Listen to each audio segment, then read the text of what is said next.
Okay, I'd like to call to order this meeting of the First Five Sacramento Commission for Tuesday, February 18th to order.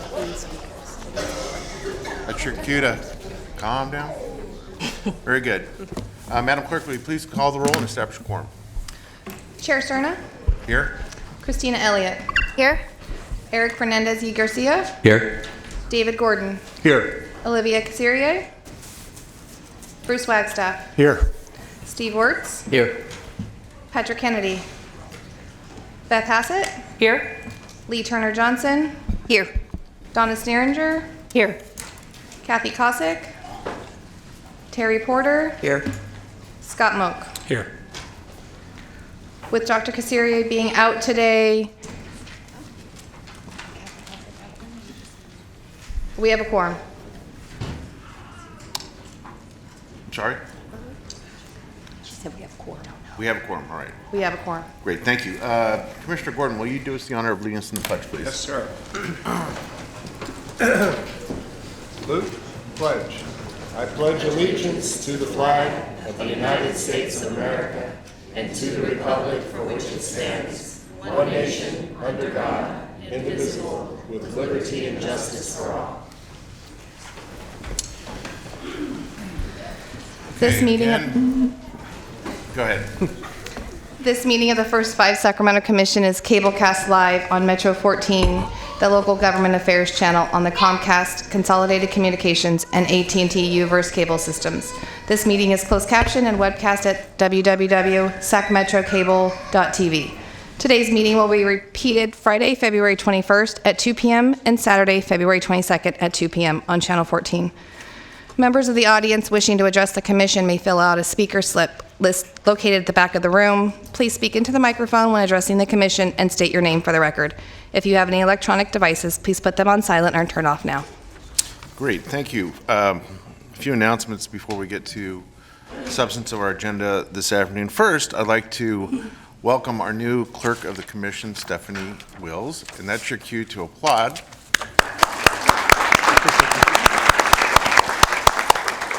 It's not always easy being the clerk of anything around here, and I want to make sure that Stephanie understands she's welcome here, and thank you already for keeping me in check as we begin the meeting today. So welcome. I also want to welcome some new folks to our commission, as well as moving from alternates to principal members of the commission. First, to my right, your left, Eric Fernandez y Garcia. Welcome to the commission. Thank you. And then those commissioners who have moved from alternates to principal members of the commission include Christina Elliott and Steve Wirtz. So congratulations to you. All right, and as people continue to enter chambers, I just want to remind folks that certainly everyone is welcome to address the commission on any item that's on our agenda or not on our agenda. We ask that you please complete a speaker form. We have staff in the back of chambers this afternoon as we have a full agenda to help you complete those speaker slips. And if you can get those to our clerk, that'll help expedite things. We do ask that you please respect the time limit. I think today, given the number of likely speakers, I'm going to keep the limit to 2 minutes per person. Again, any item on the agenda or off the agenda, you're welcome to address the commission. And with that, unless there's no other announcements, we're going to get to our busy agenda today. First item. Approval of December 2nd, 2019 draft action summary. Okay, any principal member of the commission wish to pull anything for change, revision? If not, Move approval, Mr. Chairman. it's been moved by Commissioner Wagstaff. Who seconded? Second. Seconded by Commissioner Wirtz. All in favor? Aye. Aye. Opposed, abstained, motion carries. Thanks. Okay, next item, please. Appoint Commissioner Turner Johnson to the Financial Planning Committee. Okay, this does require a vote, correct? Yes. Okay. All right. Any discussion? If not, the chair will move the appointment of Commissioner Turner Johnson to the Financial Planning Committee, and I'll look for a second. Seconded by Commissioner Elliott. All in favor? Aye. Opposed, abstained, motion carries. Congratulations. All right, now we're on to separate matters. Public comments on off-agenda items. Okay, I don't think I'm in receipt of any speaker slips thus far. I'm seeing shaking heads in the back that no one has signed up to speak off agenda. So we will then move on to item 5, please. Executive Director's Report. All right, very good. Good afternoon, Commissioners. Good afternoon. Hope you're all doing well. I have a somewhat lengthy update, but I'm only going to highlight 2 things because we have a full meeting today. The first thing I just wanted to draw your attention to is one of our very own commissioners has been recognized at the state level. So Commissioner Donna Sneeringer was appointed to the governor's newly created Early Childhood Policy Council. We're super proud to have a local rep up there with her first 5 hat on and just sharing from the ground up what's needed in Sacramento and statewide too. But so congratulations and thanks for repping us. And the other thing that I wanted to do was just a couple staffing updates. So you do see Stephanie Wills. She's replaced Gail Saiputa, who retired in January after 30 years of county service. So we're very happy for her. And Stephanie promoted into the position. And then I have another retirement to announce today is Michelle Peterson. And I was going to ask if Michelle would join me at the podium. Thank you for just a couple of words.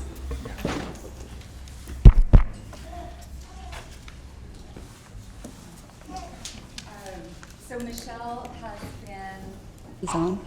Michelle has been with First 5 Sacramento for 8 years. She's our Administrative Services Officer, overseeing our Birth and Beyond and Early Care and Learning programs. She's been with the county for nearly 33 years here, and she's incredibly smart, and she is so generous with her knowledge. She is a friend to everybody on our team, and I think a friend with just about everybody she's ever helped monitor their contract to. So we have just a small recognition for her, and we've celebrated her a couple times already, but just wanted to do this in front of the commission just to let you all know how much we appreciate her and how much we're going to miss you so much. Very much for all those kind words. I appreciate it very much. Best of luck to you. Thank you for your service, Michelle. Thank you. That concludes my report.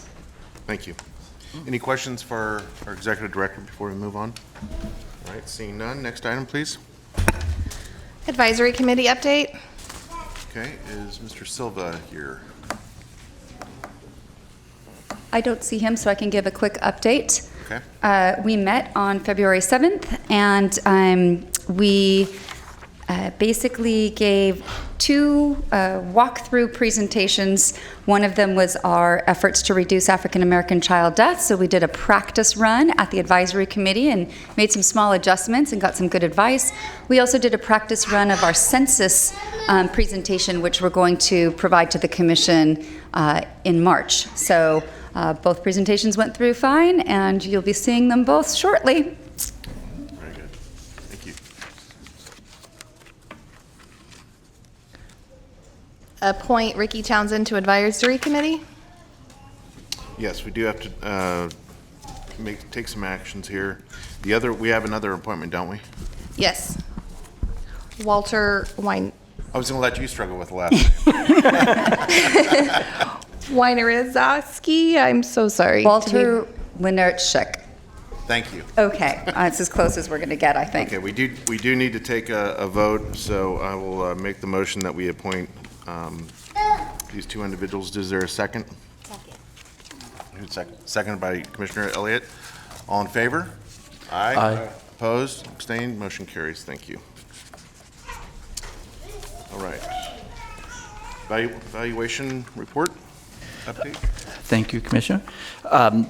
We met twice on January 13th and then again on January 31st, and spent the time hearing from our evaluators on their reports, and then spent the time looking at both the state report and the evaluation report we're going to hear about, as well as overview on the reduction of African American and perinatal and infant deaths reports. And we had quite a series of discussions, and the second meeting was to give our committee chance to review and update pieces that we felt we wanted to hear more about. But as always, the evaluation consultant and staff have been extremely responsive and valuable in presenting what I think is going to be a very important reports that you will be seeing shortly. So that was the bulk of our meeting, and I look forward to hearing more from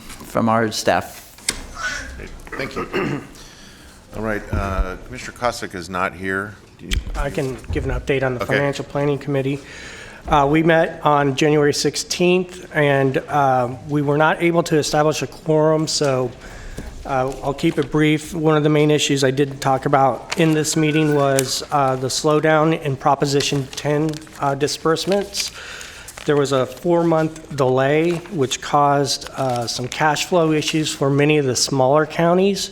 However, I'm happy to report that just recently the state did make those 4 payments, so everybody, we're going to keep an eye out on future payments so we can mitigate any delays as they come up if we are able to. And then finally, I did present the Q2 financial statements. In the absence of a quorum, we were unable to vote on them. And that concludes my report. Great. Any questions for staff? Okay. Then we'll move on to sustainability. The Sustainability Committee did not meet since our last meeting. Our next meeting is on March 17th, and we'll be talking about the governor's budget proposal and legislation, which I'm sure we'll be bringing some information back to you after that, and also preparing for First Five's Advocacy Day later in April. Okay, great. Thank you. All right. Next item, please. Approval of the 2021 strategic plan elements.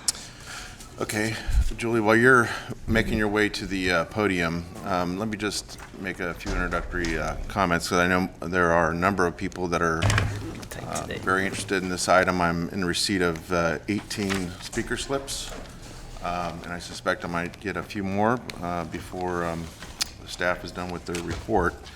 But this is one of the most important activities that this commission does. This is it's a little unusual compared to some of the other agencies, including the Board of Supervisors, in terms of how we budget. We kind of do a simultaneous budget exercise and strategic plan development here at the Commission that runs in 3-year increments. And there's a lot of thoughtfulness that goes into it.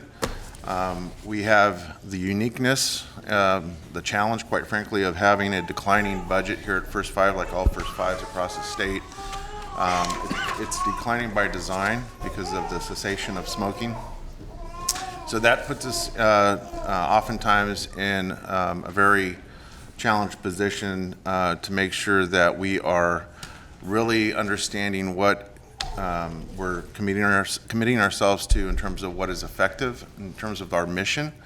And it's the budget and the spending plan and the strategic elements should be no reflection that we devalue some services more than others. If we had our druthers, I'm sure my fellow commissioners and our staff would tell you we'd love to fund it all. We'd like to make our mission as broad as possible, given our charge under Proposition 10, but that's not the case. So that's why there's a lot of people here that are rightfully very interested in what we're doing today, and I appreciate everyone who came out today, took time out of your busy schedules, doing the great work that you're doing in the community to address this commission. So with that, Julie. Thank you, sir. We have a PowerPoint presentation that should come up shortly. And what you will see on our presentation is staff's recommended approval of our 2021 strategic plan elements. So we have 6 elements that are before you today, and that they include our vision, our mission, our strategic principles, our spending plan, strategic plan hierarchy, and our result area allocations for 3 years, 2021 through 2024. We, as Chair Cerna mentioned, we start this presentation or this strategic plan with a 25% reduction from our current strategic plan, which is significant. And it is the second of our planned fiscal cliffs. We will have one additional fiscal cliff coming up in 2021. So I am happy to state, though, when we were looking at this about 18 months ago, we were planning for a 30% cut in this current this 2021 strategic plan. But because of the efforts that we have all been working on with sustainability and being able to draw down additional funds from other sources, that cut has been reduced to 25%. So that's a really great thing that Commission should be proud of.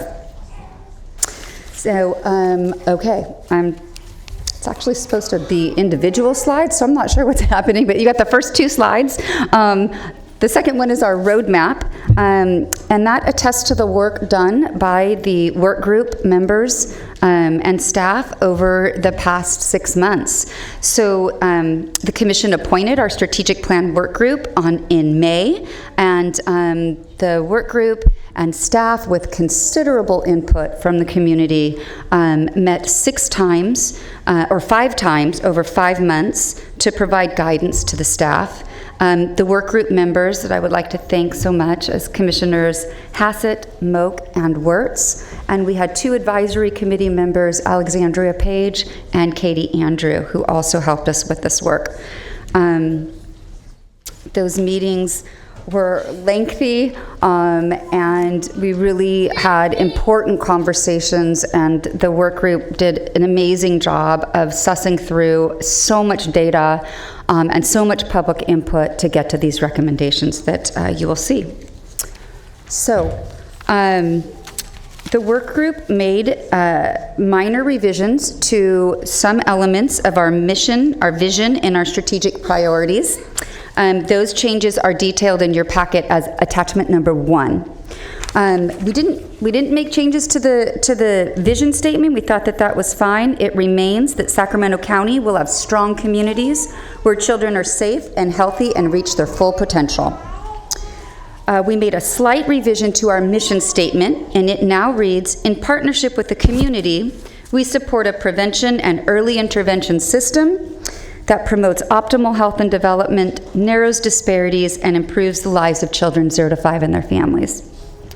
And then we did make a couple revisions to our strategic principles. These are the principles that the work group uses when they're making funding decisions, so they're really key to, I'd like to think of them as their strategic funding principles, really.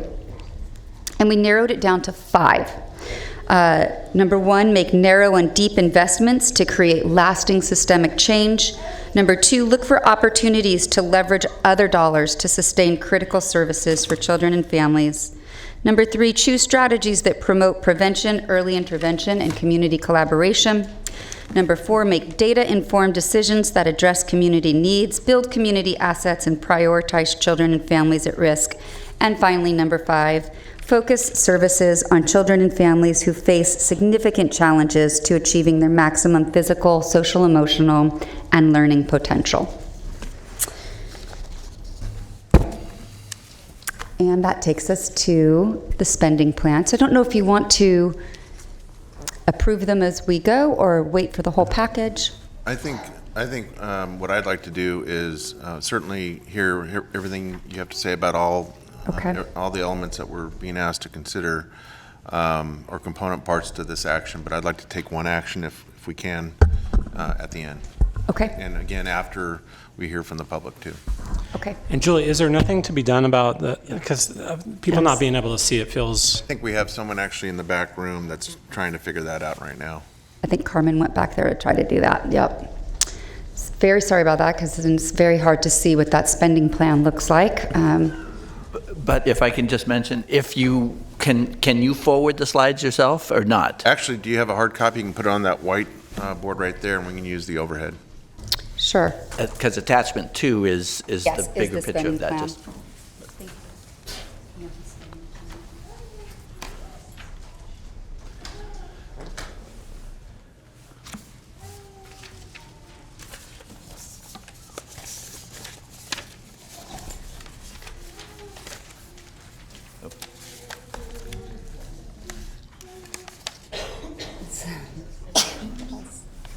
They can get way in on it.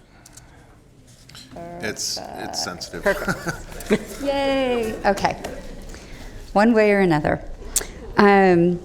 So, within our spending plan, you'll see a breakout of administration, evaluation, and then both internal and external program costs.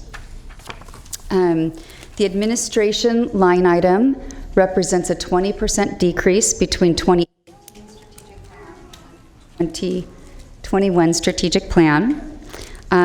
That's reflective of cuts from internal commission staffing and expenses, and it's consistent with our current strategic plan in that admin will remain at 7% of the annual operating budget.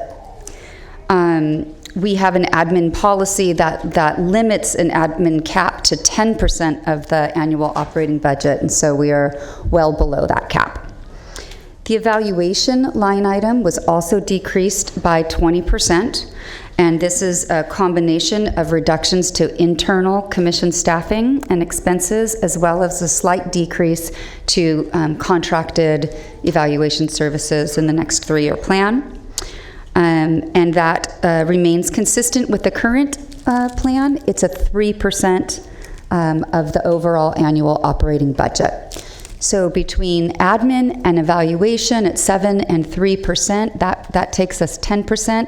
90% of funding in this spending plan is for services and programming. And with that, the total reduction of program costs was 26%. That's a combined cut of internal staffing and supplies and services, as well as contracts for services out the door. And in summary, it brings us from our current plan, which was almost $20 million, down to almost $15 million, so $5 million cut per year, and a total spending plan over 3 years of $44.6 million. I think we have a question on the spending plan from Commissioner Sure. Wagstaff. Thank you, Julie. Just as we go through, there's a couple of questions that we might. First of all, the cut that we have, is it safe to assume that all the first 5 commissions are going through basically the same process at the same level of cut? Correct. Many have already reached their final fiscal cliff. We were fortunate to have a fairly large reserve from about 10 years ago, so we've taken ours a little bit slower. But I would say about half the counties have already reached their final cliff, and then the rest of us are all sort of taking cuts with each new strategic plan process. But the degree of cut is comparable between the different, so it's not like we're having to take, and that's based on an allocation formula from the state. From the state, Right, and right. it's really based on how much reserves commissions had in the bank going into. We've always known that we would have about a 2 to 5% per year reduction just in the decline of cigarette smoking. But these fiscal cliffs are much more related to how much of our reserves we have been strategically spending down throughout the years. And the amount for admin that we're proposing, is there a way that you can describe how what we allocate for admin, given the size of our county, et cetera, compares to comparable counties? We're actually quite low, not only for counties of our size, but just our overall staffing, not even just admin or evaluation, but including program staffing. We did a quick and dirty study of it. Thought this question might come up. And compared to our like-size counties, we have actually far fewer staff and FTE. So we're a lean, mean fighting machine, and we've been able to do it. We You'll see that I mentioned internal staff cuts across all three of these major line item areas. Back in the heyday, in 2009, the commission had, I believe, 24 FTE. When I started in 2015, we were down to 14 FTE, and moving into the 2021 strategic plan, we will be at 10.4 FTE, which I really cannot recommend going any lower than that, just to meet our statutory requirements and other obligations. That's very useful. Thank you. Thank you, Yeah. Mr. Chairman. So that is the strategic plan. And then the next slide, you may be able to see, well, you probably won't. PowerPoint is fixed. Oh, it is. Okay, great. So can I get the strategic plan hierarchy up? Perfect. So this is a quick, you won't be able to read all that, and that's okay. That's just a quick, I wanted you to have a snapshot of what our current strategic plan hierarchy looks like, because you're going to see in a minute what it compares to moving forward in 2021. So we currently had 3 priorities, 5 goals, and 10 result areas. And the work group had a super difficult job of narrowing down this hierarchy to something that's achievable with $5 million less to spend per year. And so what you will see next is that during the course of our meetings, the work group, they reviewed a lot of data, including a trend report, results of a parent survey and a provider survey on needs. Staff also gave presentations to the work group on just the general landscape of each of our result areas. And then the work group scored each of the result areas based on a criteria created by staff and our consultant and approved by the work group members. So the criteria included what that community indicator data told us from the trend data, what the priority and what the need was in the community for that result area. We looked at the parent and provider priorities and included those in our scoring. And we looked at gaps in resources. So how much was anyone else funding this area? Were we the sole funder? We looked at our capacity to make an impact. So how much impact, if we dropped all of our money into it or a chunk of our money, what did we expect to get out of it? And then were there systems and policy opportunities available within each of the result areas? The scoring resulted in a ranked list of result areas from 1 to 10, and you'll see that shortly, 1 being the highest ranked result area. It was the highest priority, and 10 being the lowest. And with that, ta-da. This is the new, and it's still pretty hard to read in the audience, I apologize. This is the new strategic planning hierarchy. So it reduced down to from 5 goals down to 3 goals, and from 10 result areas down to 7 result areas. There is a crosswalk in your packet that will take you from what that result area name was, the goal, the priority, and all the changes made to each one. But I just wanted to walk you through a couple of the higher level, the bigger things that we did to create this new one. So under the health priority, we changed the goal to read, all children are born healthy and access preventive services to maintain optimal health. There used to be a result area specific to dental health, and we removed that and we dropped it and included it into result area 3, which was modified and now reads, where does it read? All children have access to quality, sorry, the wrong one. Okay, sorry. Anyway, sorry, I don't have it in front of me. But what it reads is that we're going to increase utilization of medical, dental, and mental health services for children and families. So we just sort of made it a bit more global and really talking about policies rather than direct services now for oral health. You just recited that verbatim, so Yeah. congratulations. Thank you. It's in there somewhere. And I was really just wanted to call the attention, even though it wasn't something that we were funding under the current strategic plan, maternal mental health and early child mental health really came to the front in our work group between the data that we saw and the parent survey that brought it out as a priority. There was even some write-ins where we didn't ask the question about maternal mental health, but it came up anyway. So this was our attempt to get it on our list. It's on our radar now, and it's one of our priorities. Under early care and learning, we changed that goal slightly to read all children have access to quality early learning experiences and are ready for kindergarten.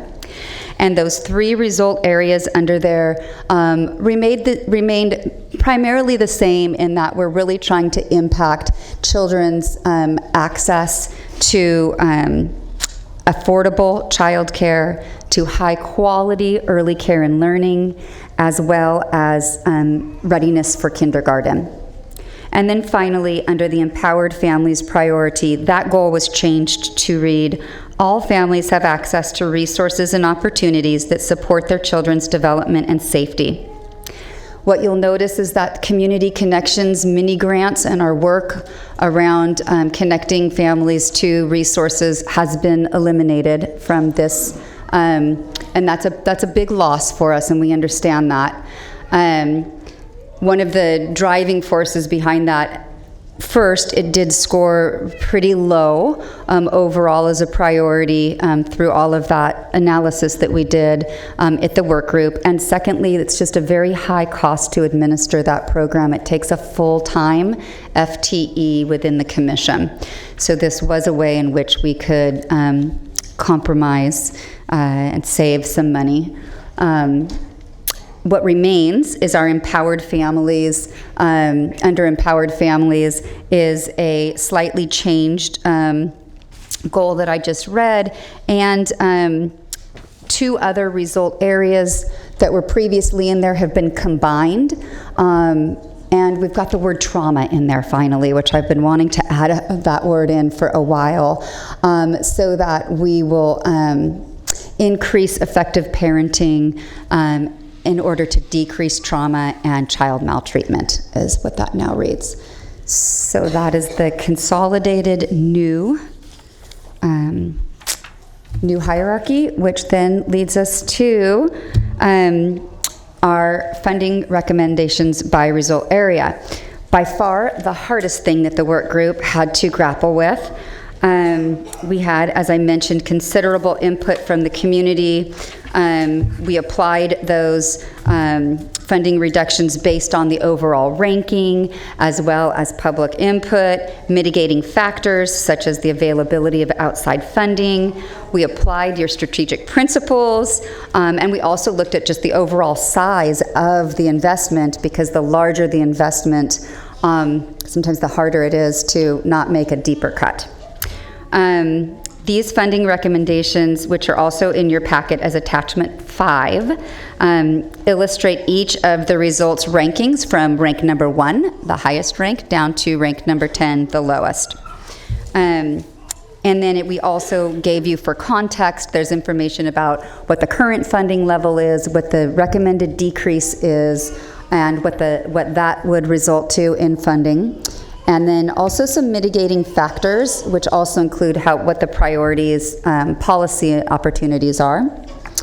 And you will see that there's a new item, which is the very first line item, which covers all result areas, and that's our systems, policy, and sustainability work.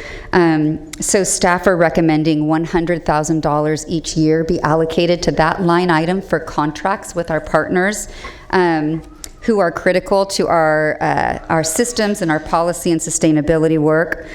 We didn't have a line item in the current strategic plan, but as you know, we did spend some money on this work. This was our Certified Sustainable initiative. It was also allowed us to partner with the Kings and have our 20th anniversary. So we've been taking from bits and pieces of other places, but I thought it would be important to really say, this is the direction that we're going, and there's a tiny bit of money allocated to that for working with our partners. And then finally,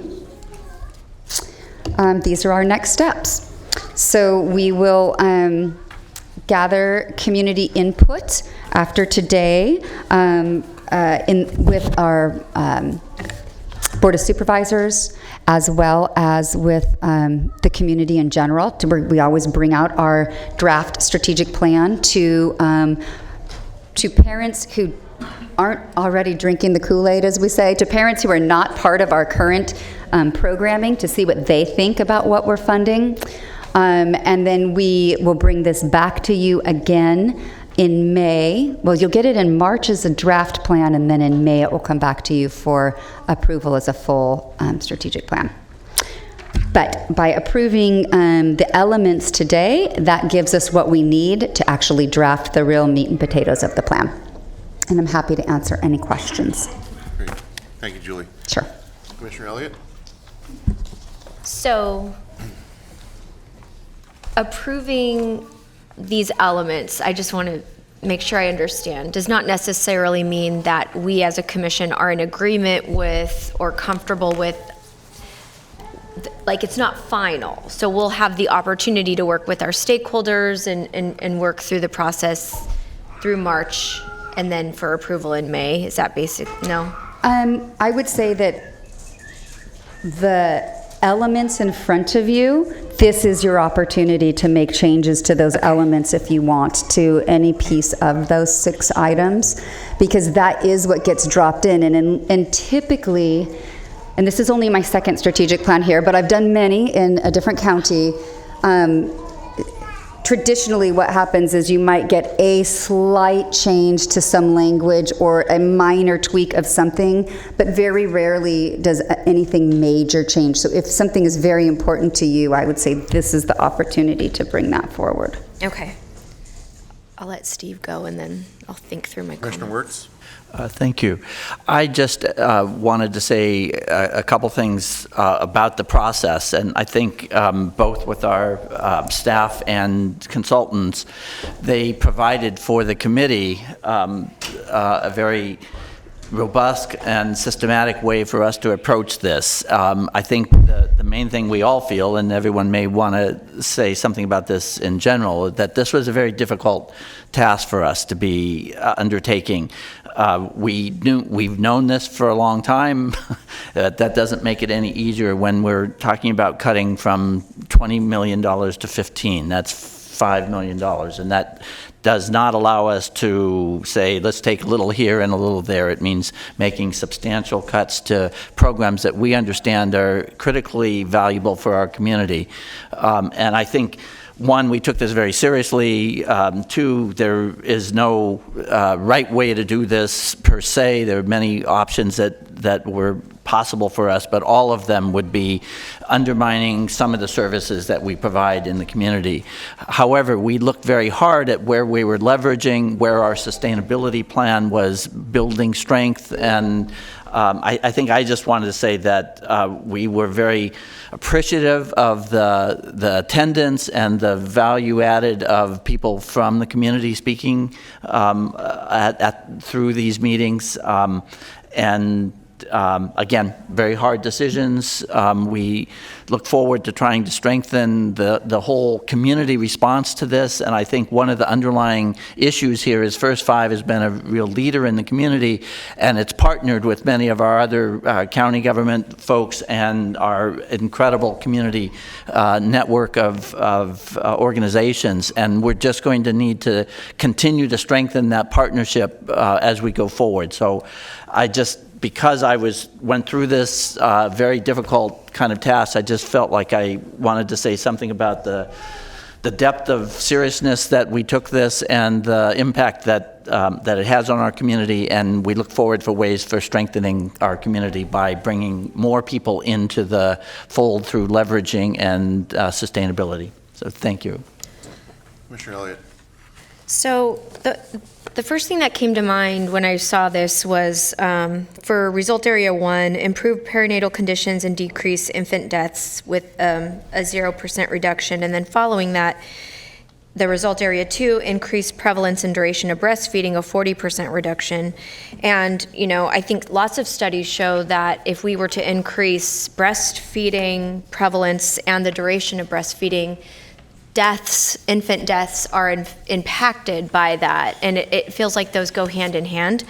And so I guess my thought is, and curiosity, because I wasn't necessarily a part of that process, would be curiosity around why the 40% and the 0, not like I want to change that or anything, I just, maybe some clarity as to what the thought process is, understanding there is a lot of ways through the Sustainability Committee to fill any gaps and find other sources of funding. Yep. So I'm open to that too, of course. Sure, I can answer a bit, and anyone on the work group can chime in as well. I think where Result Area 1, which was the decreased child death, was the number one priority. And even though it's Result Area 2, it ranked much lower. So we were really looking at it as the ranking played a big part of it. And there was a cluster of result areas that sort of all ranked toward the top. Okay. And wanting to hold our top priority fully funded because of the amazing outcomes that we're getting in that. Mm-hmm. We looked at, can we get sort of close on the next 3? And so those all were close to about a 25-26% cut. And then we took a big leap off because the next 2 result areas that were kept in the hierarchy scored about the same and much lower, and that resulted in the 40% cut. So the early care and the breastfeeding just overall ranked lower. And I think there's also a genuine hope through the sustainability efforts that those services can and should and will eventually be funded through, they are funded through ACA, but that we will work out the mechanism. And, you know, I know it's critical, and I'm not saying we want to lose those services. It's just, are we the best funder of it? We're here to make sure those services are happening until they can figure out a way to maintain them through other resources. That was some of the thinking behind it. Okay, thank you. Commissioner Wagstaff. Thank you, Mr. Chairman. Julie, thank you for your work on this. And by the way, thank you to the work group, too. You guys put a lot of work into this, and we really appreciate it. I just want to be sure I understand the recommendation you have before us here today, Julie. Excuse me.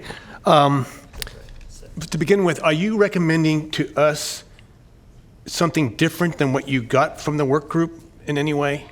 Can you explain that a little bit? There's a slight difference in what the work group recommended and the recommendations that you see before you today. And that is one area, which is Result Area 1. The work group had in fact recommended a 22% cut to Result Area 1. Mm-hmm. And that was, trying to remember the exact dollar amount. Eric, do you have, Carmen, do you remember? We'll get it for you. Oh, $282,000. So that $282,000, just coming from my difficult position and view of the world, and seeing how everything interacts with what we're funding and how it's working and what the impacts are, that's a change that I made. And I took that $282,000 from what we call effective parenting, which in the new hierarchy would be R7. Sure. And I took it from there because that, there are many strategies within effective parenting, but one of those strategies is seeing a huge influx in dollars. And so, when we go out for competitive bid, and we're looking at individual strategies, that home visiting dollars can be paid for out of CalWORKs. And it's about $13.4 million over the 3-year strategic plan period. So I took the $282,000 from that pile and moved it back up to our top result area with the highest priority. So basically, you took into account other resources that are available for that area, and we've talked before about what's coming down from the state for that. So I can appreciate how difficult this is for the group and for you. I've had to do this kind of thing far too many times, but I appreciate your the way you looked at that. Thank you. That's very helpful. Thank you. Thank you. Commissioner Sneeringer? Well, first I want to thank the staff and the work group. This is no small task, and I know we've been talking about it a bit in the Sustainability Committee, and I think as a longtime advocate for childcare and early learning programs, I understand the reduction proposed, and I understand the other opportunities on the horizon that were taken into account. That's no small feat. I also really appreciate the idea of moving our kindergarten readiness away from direct preschool services and really taking into account the needs of families getting their children ready for school and all the other social emotional things that need to be taken into consideration. So I think there has been good work done here. None of these cuts are anything anyone wants to do, but just with my lens and knowing what opportunities are on the horizon in a variety of these areas, whether it's home visiting or breastfeeding, I think that there was a lot of thought put into these recommendations, and I just wanted to weigh in and say that I think they really align with the lens of state and federal funding that I see on the horizon. Thank you. Thank you. Commissioner Turner-Johnson. Yes, I also want to say thank you. This has been a really challenging process, I know, and heartfelt by all the people that are on that committee, no doubt about that. I have a similar kind of question. Under the first category of health and R3, which is utilization of medical, dental, and mental health, which is so aligned to your longtime desire and all of us, I think, to get trauma and issues of trauma related specifically to early intervention, you know, is such a wonderful thing to get that going, and you've put it under empowerment. But when I look at the reductions and or proposed 3-year allocations, I'm not seeing any funding under R3. And so, again, knowing what the state budgets look like and what's coming down, are you again thinking there related to the funding for ACEs and various other aspects, that's how these kind of, and dental, of course, and how are you thinking that we'll go forward with that? So we certainly hope that we get some of that ACEs Aware money into the county. I know SCOE is applying for that, and we've been working with them. And having a tiny bit of money in that result area, it's the policy systems work that we could potentially contract and work with others to bring some of those trainings in for our providers. There's a lot of ACEs work already happening in the county, just maybe not coordinated for our providers. So having it on our radar, having the ability to have a small contract to get some of that happening, and then it's just really directing internal staff's time and our contractors' time to bring in those resources and make sure that we're utilizing everything that's out there for us. And for medical, are you looking at programmatic that, you know, bring in for developmental screenings and that kind of thing on that aspect? And for that, we're partnering with SCOE with Help Me Grow, which is doing the ASQ SE, at least as an initial screening starting place. But through our launching of the Sacramento Maternal Mental Health Collaborative, we're talking just about ways where you could screen mom and baby, since the two are a dyad when you're talking about the first 12 months of life. So how can we do some sort of maternal mental health screening along with some developmental screening in the first 12 months? So hopefully being able to work through that new collaborative will allow us to have an impact without funding direct services. We sure know that there has been a long time coming and too little of any kind of mental health early interventions, but thank you so much for explaining it and for all the work you've been doing, all of you. Thank you. Okay, I have no other commissioners in the queue. Before we go to public comment, though, let me to express my gratitude to our work group that spent so much time and energy on really trying to vet for us the differences in the kind of terrible decisions that we are being forced to make given the declining budget. So I know it's not easy. I appreciate Commissioner Wirtz's earlier comments about how difficult that is, and it's not just the work group that feels that. I think it's the entire commission. But again, we've known that this is the deck of cards that has been dealt to us and to other first fives across the state.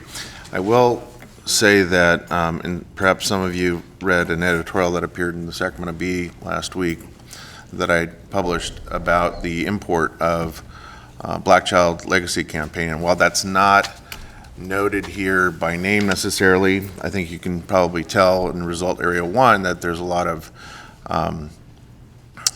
intention that is that cross-references with that particular initiative in terms of the intent of this commission to appropriate resources to improve perinatal conditions and decrease infant deaths. But I think it's important not to just consider the spending plan today in a vacuum. This is one of those rare opportunities that we have as a First Five Commission, as a Board of Supervisors, and at the City Council for the City of Sacramento, where we are kind of the three-legged stool, along, of course, with Sierra Health Foundation, who has just been brought all of it together, quite frankly, in terms of the BCLC. But at this early date in February, and of course the city and the county, we begin to deliberate our budgets in May and June. But if this commission isn't going to take a bold decision on spending in a result area that is showing incredible outcomes, and we're going to hear it in item 11 in terms of what the BCLC has been able to accomplish, we actually risk, and to Commissioner Wirtz's earlier point in terms of leveraging, we actually risk second thoughts by those other governing bodies, and that's something that I am absolutely not interested in doing. So I want to thank the work group for their work, and I want to thank Julie especially for kind of understanding the broader landscape of what this means. I think that's very important, and with that, I think we'll go ahead and go to public comment. So again, if you'd like to address the commission on this item, you're welcome to do so. Please see that our clerk and our assistants in the back of chambers get a speaker slip from you. I am going to use the chair's discretion this afternoon. We do have one speaker in particular. I'm going to bring him to the front of the list because I know he's got a very busy schedule, but it's my colleague from the Board of Supervisors, Don Natoli, who's taken time to be here and address the commission.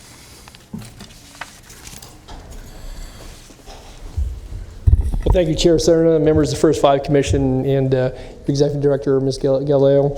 I'm very pleased to be able to join with you, and certainly thank the Chair for allowing me to jump the queue a bit. I'm sure there's 16 people that were ahead of me that aren't very happy with that, but I'll try to be brief and to the point. And first, I want to, again, thank this Commission, certainly with its current makeup, but over the past number of years for its good work. You've done a tremendous amount of the heavy lifting as relates to certainly the focus that this commission brings to the children 0 to 5 in this community, and the resources that then really do partner up with community members and nonprofits and our for-profits, but also our other public agencies. And you've made a tremendous difference in a generation or two of children in this community who are now adults, and many of whom you'll hear from, I'm sure, on this item and the subsequent item this afternoon.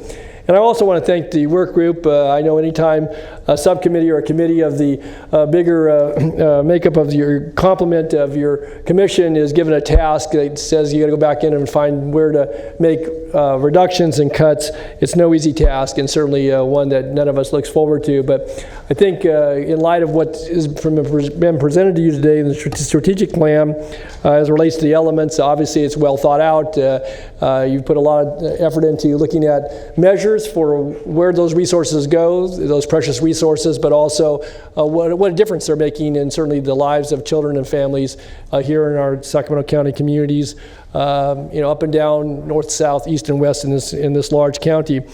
And I would just note that as you consider the elements here today, and certainly in the months to come as it relates to the adoption of your strategic plan, I think the focus is put on the result areas, and certainly as your chair spoke to a moment ago, as it relates to, I think, a good deal of the emphasis that has gone into, certainly over the last 5 years with the Black Child Legacy Program that you'll hear about in a few moments, but certainly the focus on intervening in an area where the number of deaths among the African American families and community far exceeded what was in other communities, other segments of our community. And I see as my time is already over here, I'll just go to the point that I think your good work has resulted in the leadership you've shown has resulted in lives saved, and healthier families and healthier children, and certainly adults in this community. And so I want to just speak in support of your strategic plan, your elements as presented here today, and certainly your spending plan.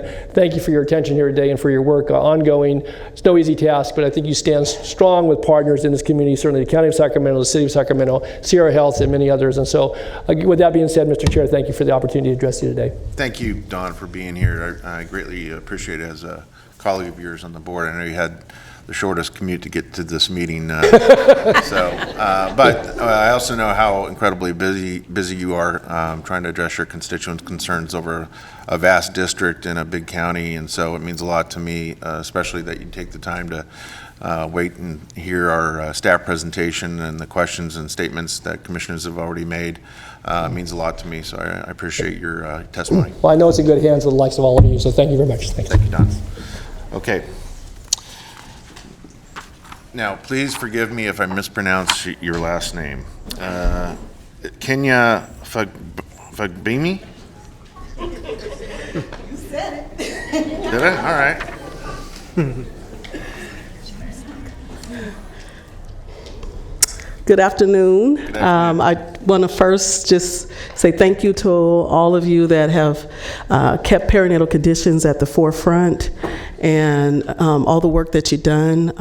It's truly a blessing to be able to do the work that we do. So I want to, first, I have a poem that I like to share, and I believe this poem is a reflection of the staff and our pregnancy coaches, we call them pregnancy coaches, as well as the clients that we serve. And so this, and I'm not a poet, so bear with me, but I was really inspired to write this, and I think it fits perfectly with who we are as an agency and what we do. So here we go. Her. Who is her? Her is beautiful, her is love. Her is vulnerable, innocence stripped away by the residue of the red line neighborhoods of today. Who is her? Broke but not broken by systemic racism and all the isms and systems that vow to help some but not one. Symptoms of drug addiction, homelessness, teen pregnancy, depression, oppression, domestic violence, sex trafficking. Shall I go on? You know her, hard on the outside, soft in the center. Who is her? The single parent struggling to complete school, put food on her table, and keep her kids out of a system not fit to raise children. Who is her? Her might be you. Her might be me. Her is a pregnancy coach. Her is beautiful, and her is love.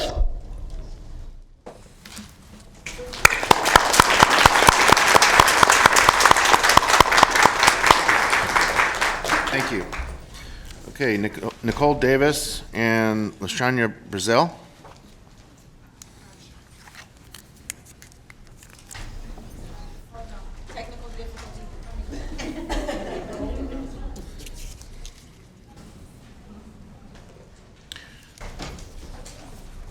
We have our speakers here.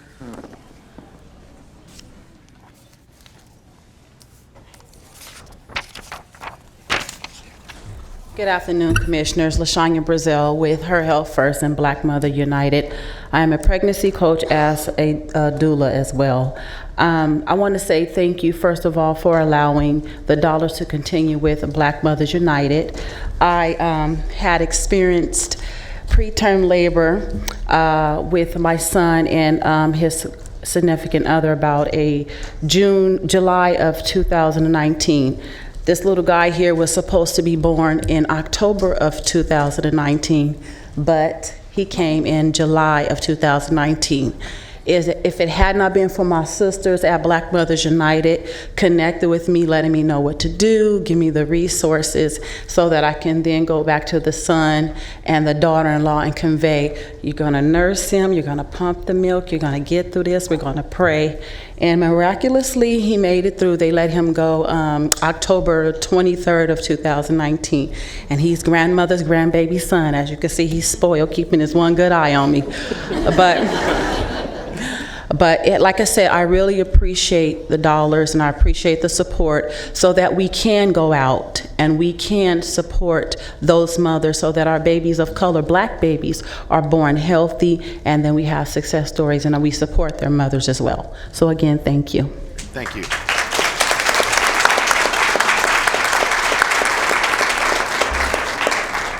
Okay, Yana Walker and Tiffany Wilson.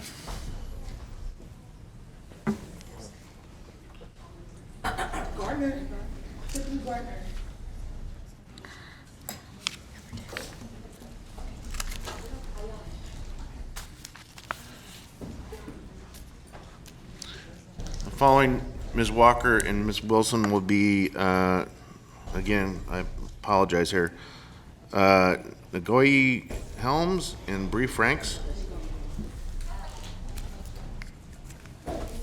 If we could have you kind of queue up as I mention the names, that'll help us go a little faster. Hi, my name is Ngoyi Helms, and I just prepared a statement. See, I have a little and a toddler. It's hard to keep my wits about me.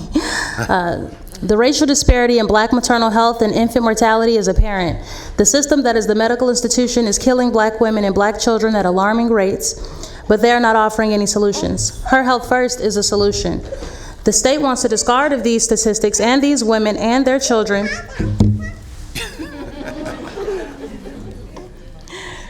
Treat us like numbers. Treat us like numbers and profit off of our struggles and our pain.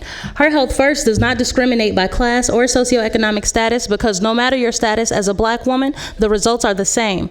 This informs us that no matter your access to wealth or resources, the problem is institutional racism and implicit biases. If a tree is sick, you can treat the branches all you want, but you won't heal the tree unless you address the roots. The branches are the symptoms that Kenya spoke of in her poem, i.e. homelessness, teen pregnancy, addiction, etc. The roots are underserved and underrepresented communities of color. The roots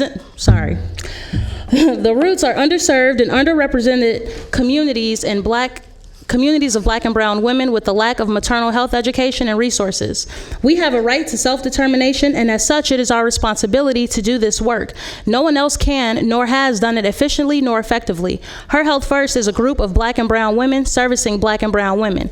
You don't need to cut funding or eliminate the program. This program needs to be replicated everywhere that Black people are. We graciously accept the funds allotted for this program, and thank you for your continued support. Great, thank you.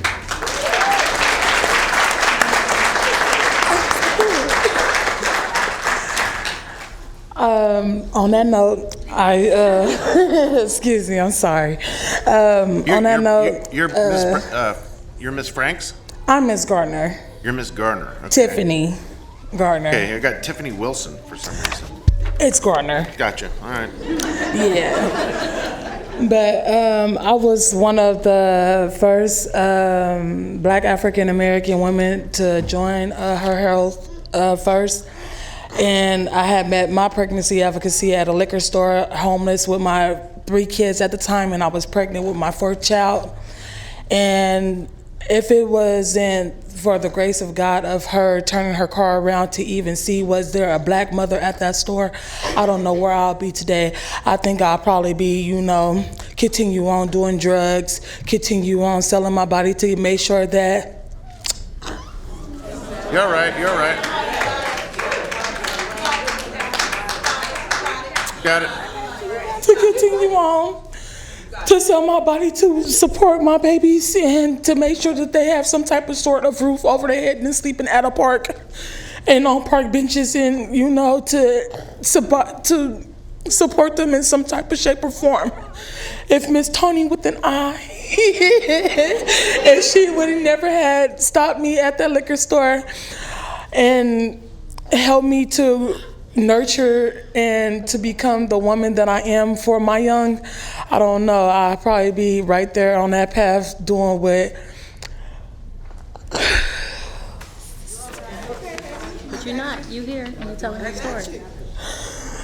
I'll be on that path right there suffering if these black women didn't come together and have any type of program like this and to be able to support our young youth and, to help our older youth to even grow into a better person that they are, then I'm just grateful. I'm grateful that y'all fund the program and that it's here for us to reach out and grab and get the support that we need when we don't have nobody like our family members to support us. They is like me and my kids' family, and I greatly appreciate these women.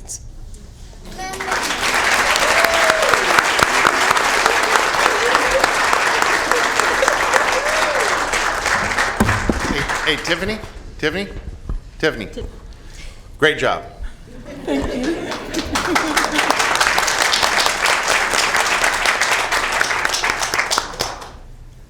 Okay, and you are? Brittany Franks. Okay, I've got a bunch of cards that have multiple names. It makes it a little difficult to manage. Just make sure that you fill out a speaker slip if you haven't already done It's that. up there, you call my name. Okay. Bree, yeah. Bree, okay, gotcha. Go ahead. Okay, just a second. Let me pull up my note. Sorry, I'm kind of nervous. I'm not a public speaker. But I wrote down, to be involved with a community-based organization that focuses on providing necessary support and bonding with other Black women and correct programming is such a beautiful, powerful source to have access to. Going through groups and engaging with other moms that I can personally relate to gives me a sense of ownership, safety, a place to confide, and receive what we lack, which is support within our community. A lot of us don't have, the resources that we need in our own families, and we turn to programs like these to help us and make us family. And becoming a member of this community is just really powerful, and I really appreciate being a part of BMU. Great. Thank you. Thank you.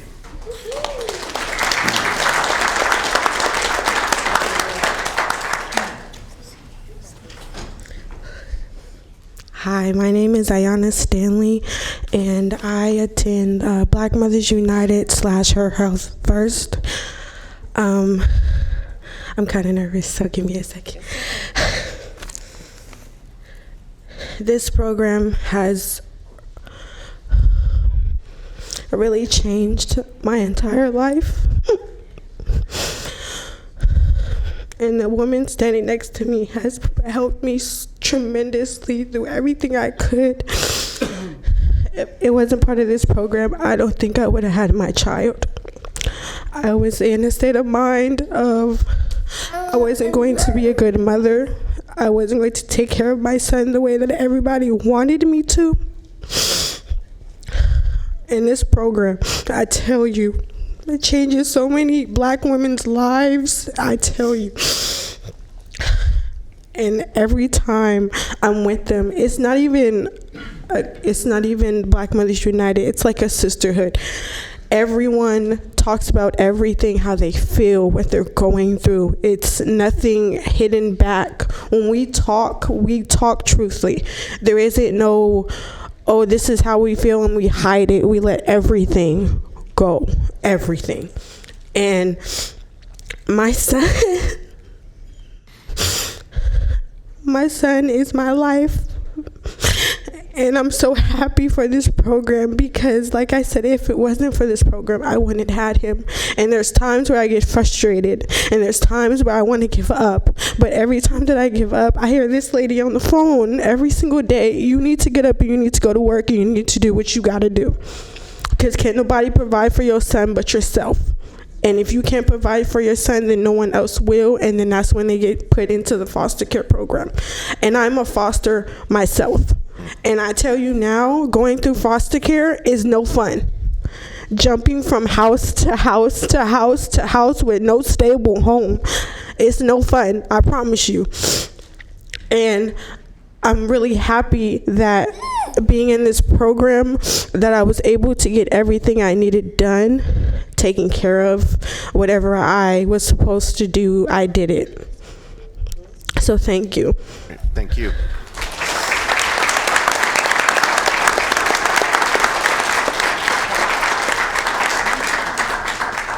Okay, Shannon Shaw. And following Shannon will be Tiffany Davidson.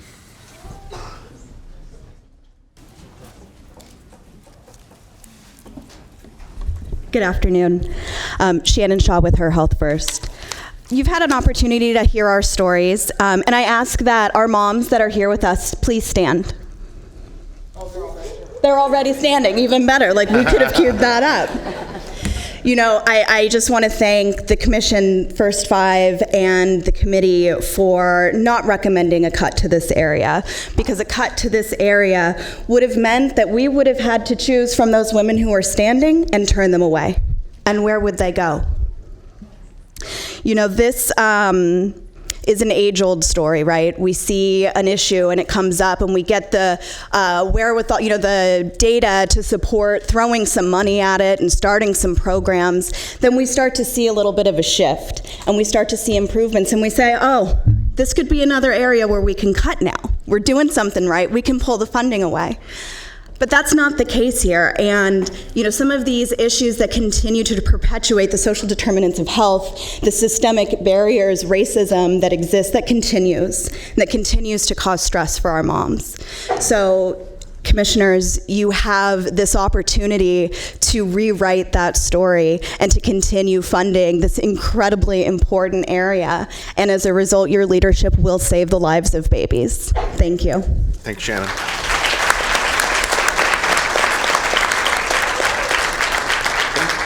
Tiffany Davidson. And following Ms. Davidson will be Morgan Hamer. Good afternoon. My name is Tiffany Davidson, and I'm here representing the 9 school districts who have received funding from First Five Sacramento. These are some of my colleagues. This support has allowed us to provide crucial services to some of our most vulnerable families and children. During the 18-19 school year, we served 4,796 children and 4,083 parents and caregivers. We have provided a range of services at 46 sites throughout Sacramento County. This includes, but is not limited to, developmental playgroups, early literacy workshops, parent education classes, kindergarten transition summer camps, and activities for adults so that they can support their children transitioning into kindergarten. Families participating in our programs report reading more to their children, better connections to their community, and an increased knowledge about support services. We provided a total of 11,956 screenings to children in order to provide early interventions. All of this work is being done to support children's success in school. We would like to thank you for your past support and are counting on your continued support, which allows us to provide much needed services to our families. Thank you. Great, thank you.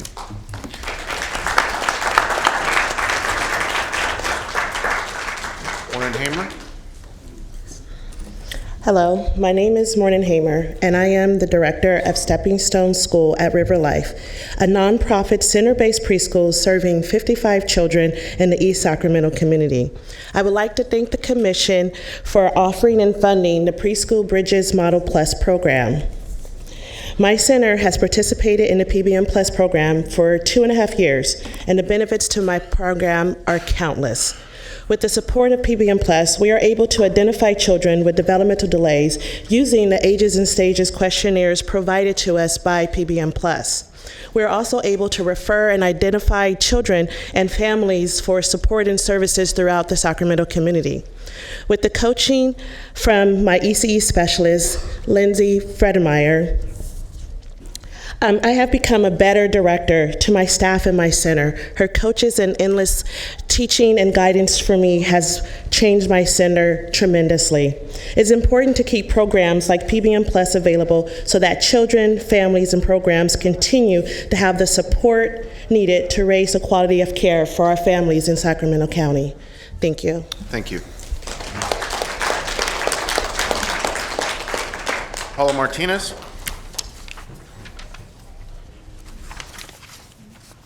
And then following Ms. Martinez will be Nelia Pislering.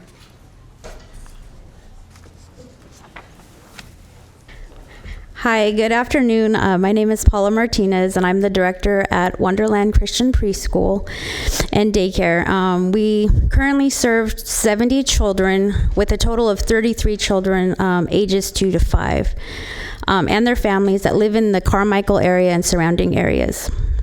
Before I give a brief description of my experience with PBM Plus, I want to say thank you so very much, First 5 commissioners, for the continued funding of this valuable program. So just to give you a quick inside track, 'cause I know my time is ticking, I became a first-time director as of July 1st of 2019, and as if that wasn't enough, I believe that all great leaders or directors know that they do not know everything. So I needed to be in a program that would coach me, that would mentor me, and it was to my surprise and a great benefit that I found out about PBM Plus. And if that wasn't enough already, a month later after I became a director, I actually suffered a personal loss. I lost my mother, which with being a director and a leader of a school, you need mental clarity, and I was not in a good space. Having my coach, my ECE specialist and coach, Rachel, she came in and she was able to basically help me to refocus and to keep the program going. The families benefited, the children, the team. It was I can't even express. I mean, it makes me so emotional to think about it.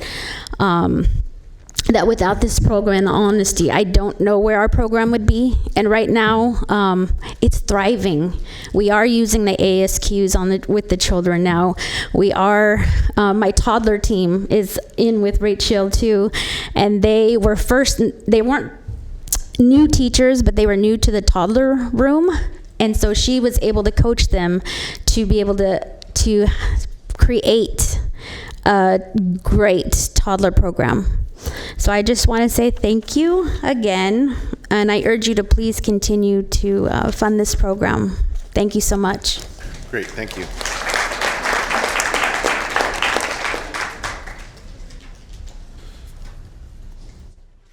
And you're going to have to correct me on your last name pronunciation. Sorry.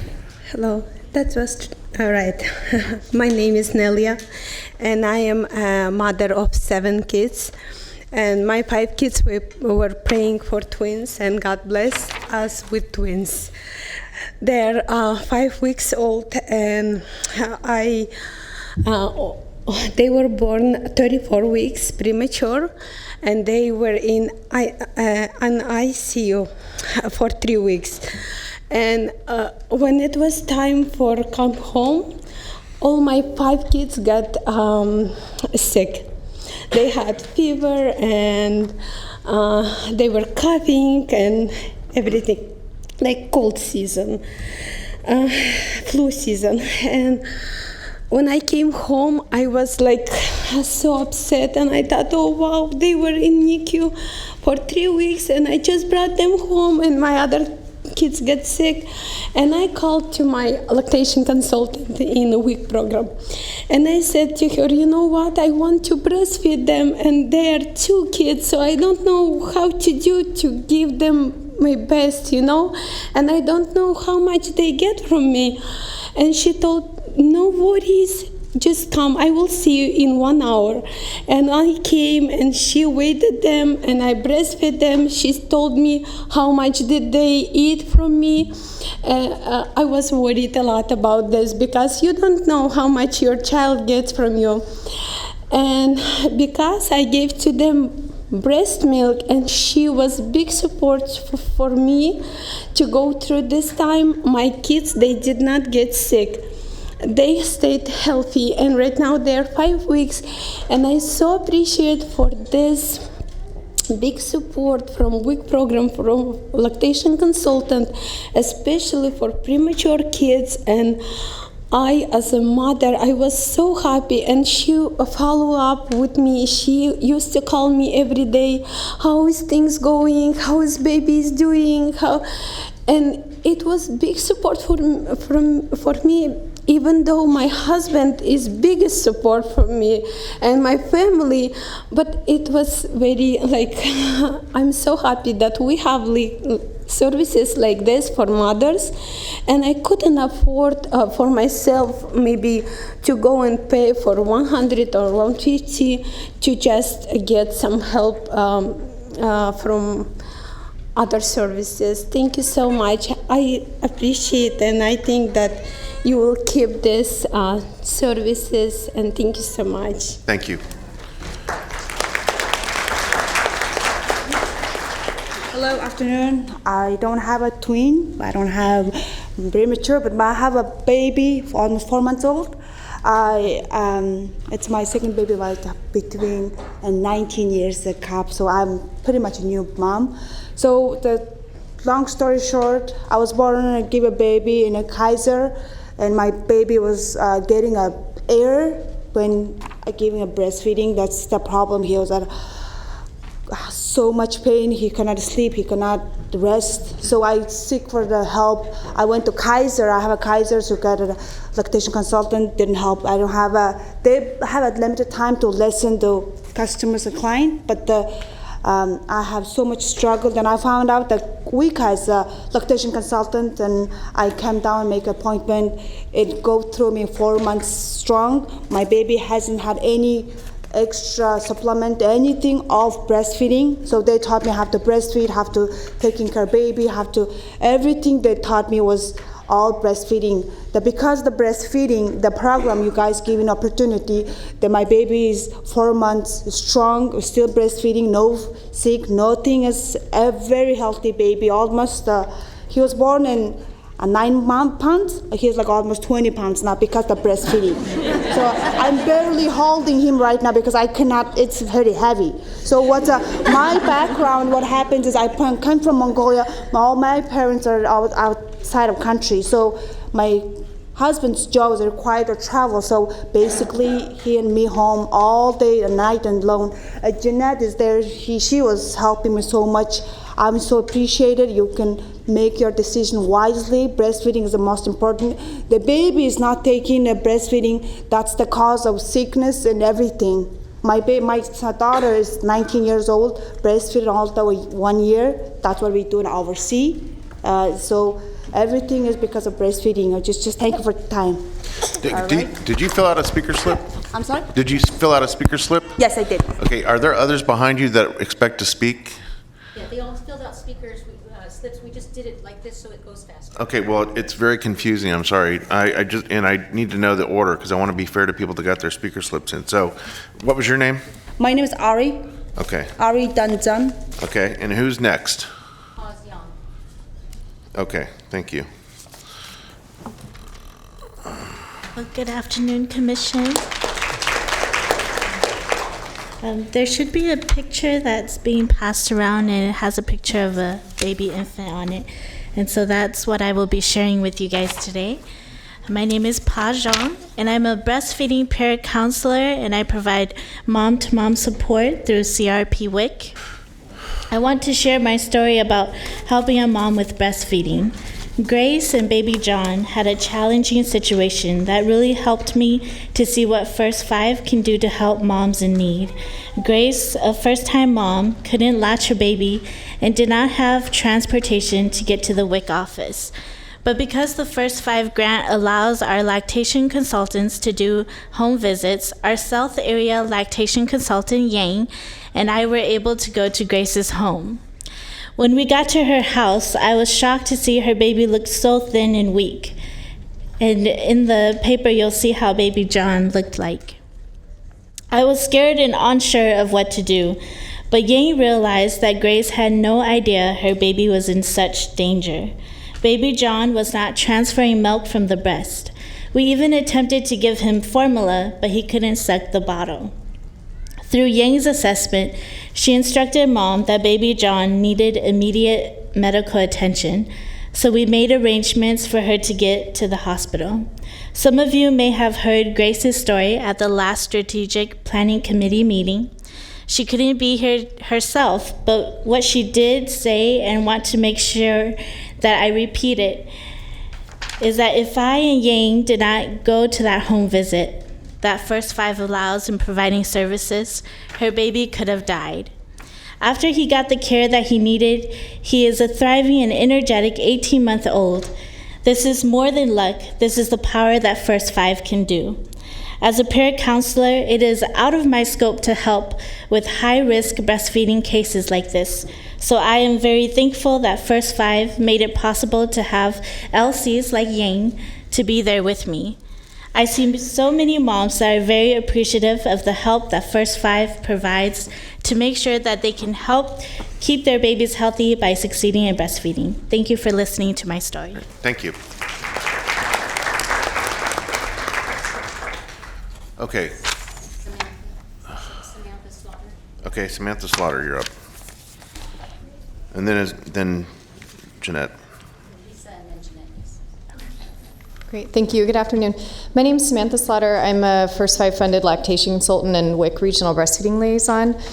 Currently, the First 5 funded LCs are the sole source of skilled lactation support for Medi-Cal families and their healthcare providers in Sacramento.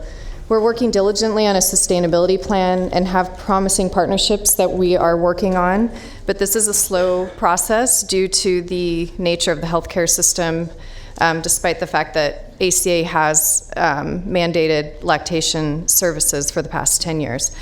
If our funding was cut beyond the previously expected 30%, it would jeopardize these sustainability efforts and have a detrimental impact on our county breastfeeding data, perpetuate the breastfeeding and health disparities we're working hard to address, and negatively impact other First 5 priority areas, namely infant death, improving perinatal outcomes, child maltreatment, and maternal mental health. I'll leave you briefly with a personal account of an impact, highlighting the impact our work can have. I worked with a mother named Alexis who just walked into the WIC office requesting to see a lactation consultant. She was worried about her 5-week-old daughter Isabel and was frustrated by her pediatrician's lack of concern. I quickly could see that her concerns were valid. Her baby was extremely thin and had very noticeable stridor when breathing.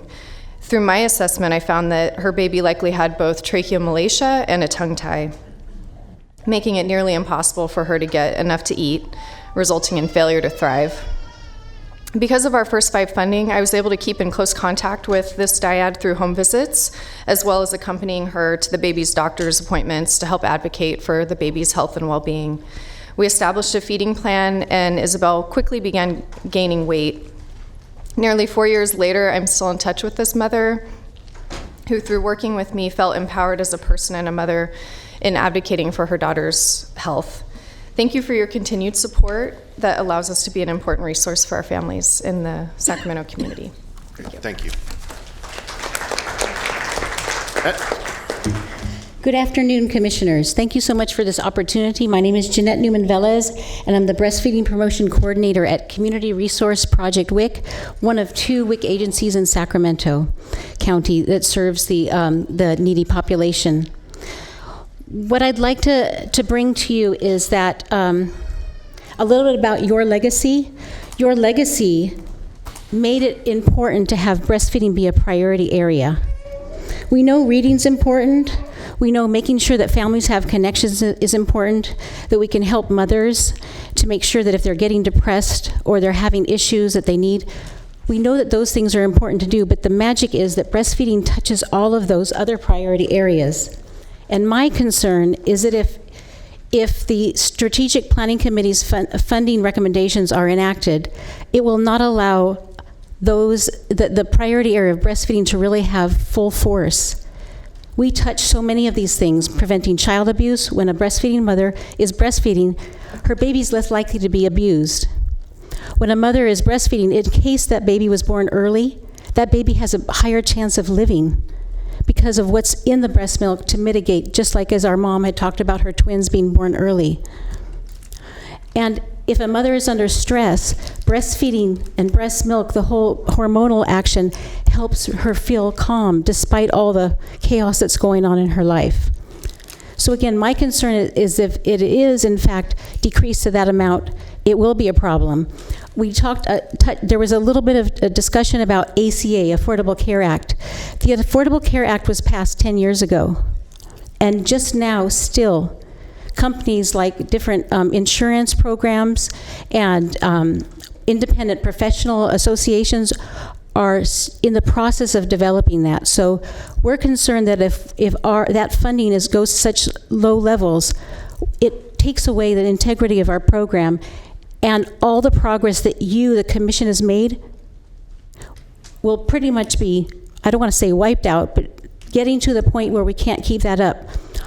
We are making connections with our partners. We work with Her Health First, we work with our community partners. We're trying to reach the moms that also need that because, as you may know, African American babies have the lowest rate of breastfeeding.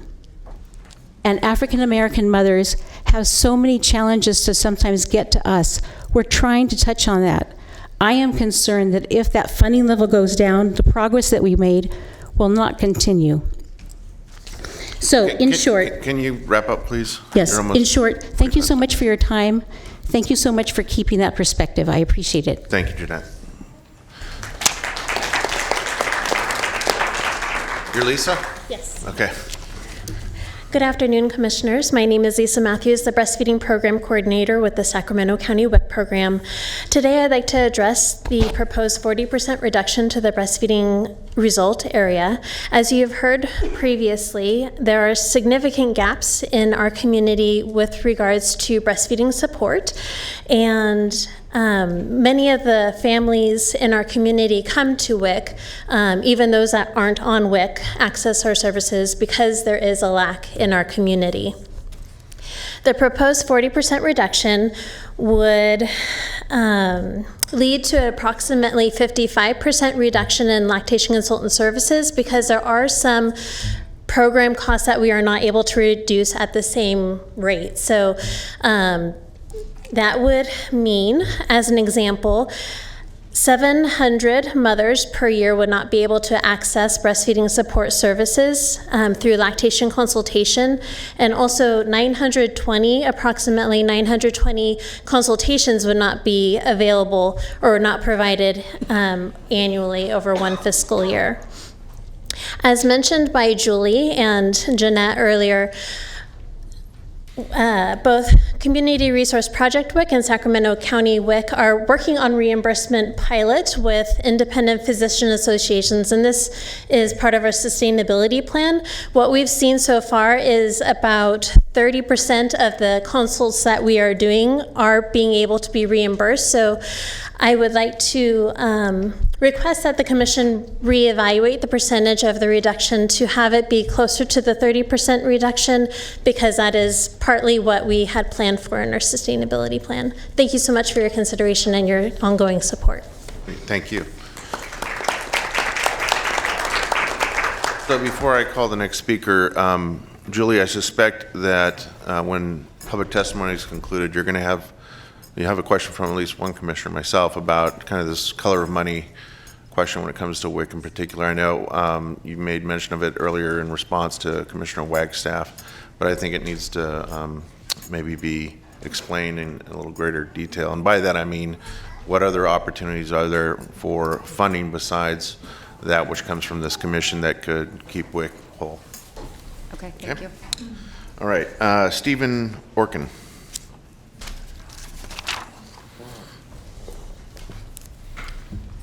Commissioners and Julie, I am Stephen Orkin. I'm a retired physician, and I'm currently a member of the Public Health Advisory Board and also the Human Services Coordinating Council. I think you've heard testimony so far of the power of the first 5 programs, and of course you know those well. I'm aware of the financial constraints that have been already described, and I'm also impressed by the thoughtful way that you've attempted to create, to prioritize as reflected in the hierarchies that you've established. But I do want to mention that I think that your severe funding cuts, that's 40%, in relatively inexpensive breastfeeding programs, is short-sighted. And I don't have to tell this board that breastfeeding is foundational to a healthy childhood and beyond. And you've already heard some discussion of the impact on the need for subsequent services if there is successful breastfeeding. You're aware of the health benefits, but also of the behavioral benefits that accrue from successful breastfeeding. I've been most impressed by the numbers of people that have been encouraged and have successfully become breastfeeders when their children come along. If you're not fully able to fund and grow a program that aggressively promotes breastfeeding, then I think it's incumbent upon this board to find alternate ways to find the funding to support these programs. The health plans that are Medi-Cal providers are all promoting breastfeeding. They should be supporting these efforts either through their community giving programs, which they're required to do, or they should be charged for the services that are provided.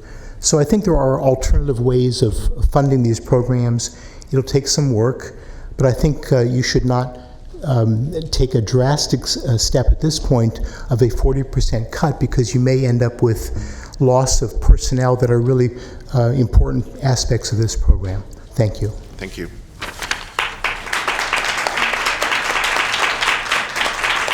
Okay, Robert Sanger. Following Mr. Sanger will be Jocelyn Bird. Good afternoon, Supervisor Cerna and Commission members. My name is Robert Sanger, and I'm the Executive Director for the Folsom Cordova Community Partnership. We are one of the 9 family resource centers in the Birth and Beyond program, and I am also the chair of the Birth and Beyond Collaborative. First, I would like to thank the Strategic Planning Work Group and staff for their work on the strategic plan and the difficult decisions that they had to make to create these recommendations.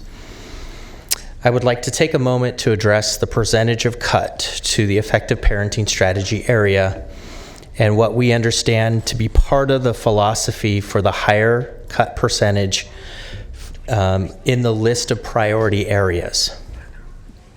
It is our understanding that the reason for the higher percentage cut is because of the amount of additional home visitation monies through CalWORKs home visitation dollars secured through the Birth and Beyond as part of our sustainability work.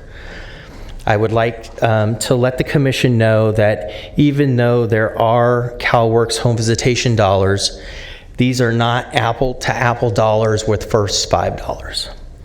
The CalWORKs home visitation dollars have limitations.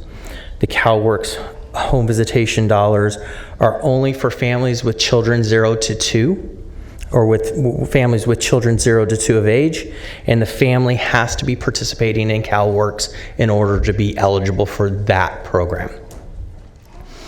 This would create a situation where families will be left behind because they don't qualify for that eligibility.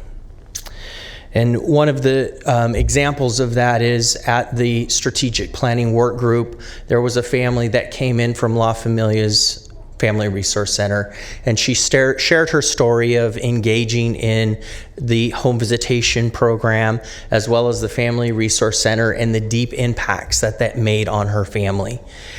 Under the CalWorks home visitation dollars, she wouldn't have been eligible for participating in those programs.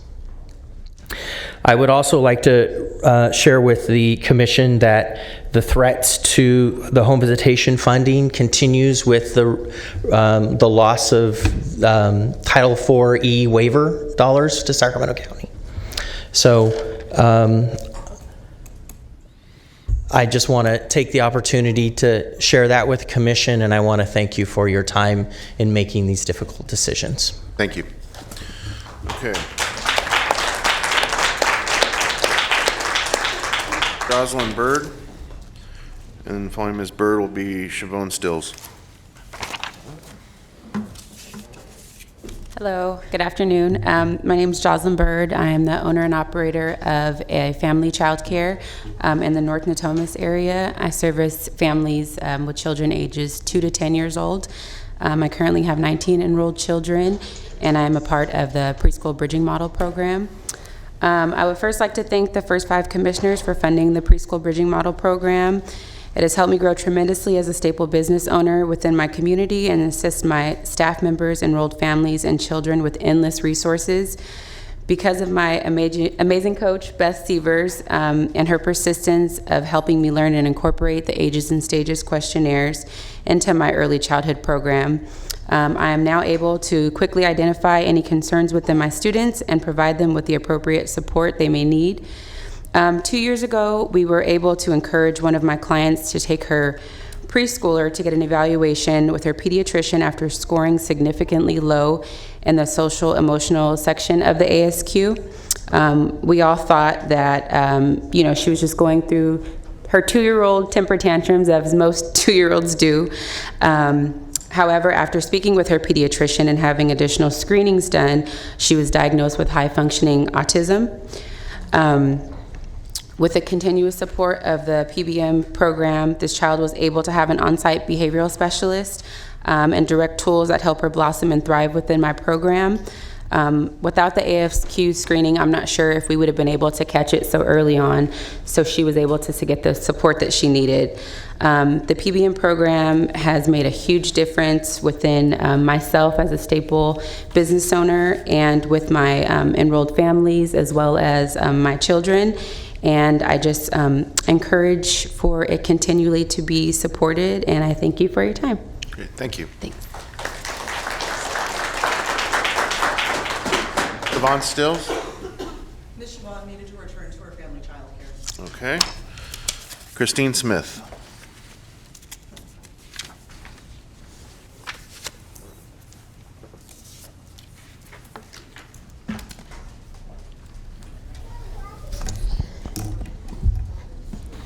Good afternoon, Chair Cerna and Commission members. I am Christine Smith. I'm a director of the Early Learning Department in the Sacramento County Office of Education, and I'm here today speaking on behalf of the Preschool Bridging Model, which is part of the High Quality Early Learning Result Area 5.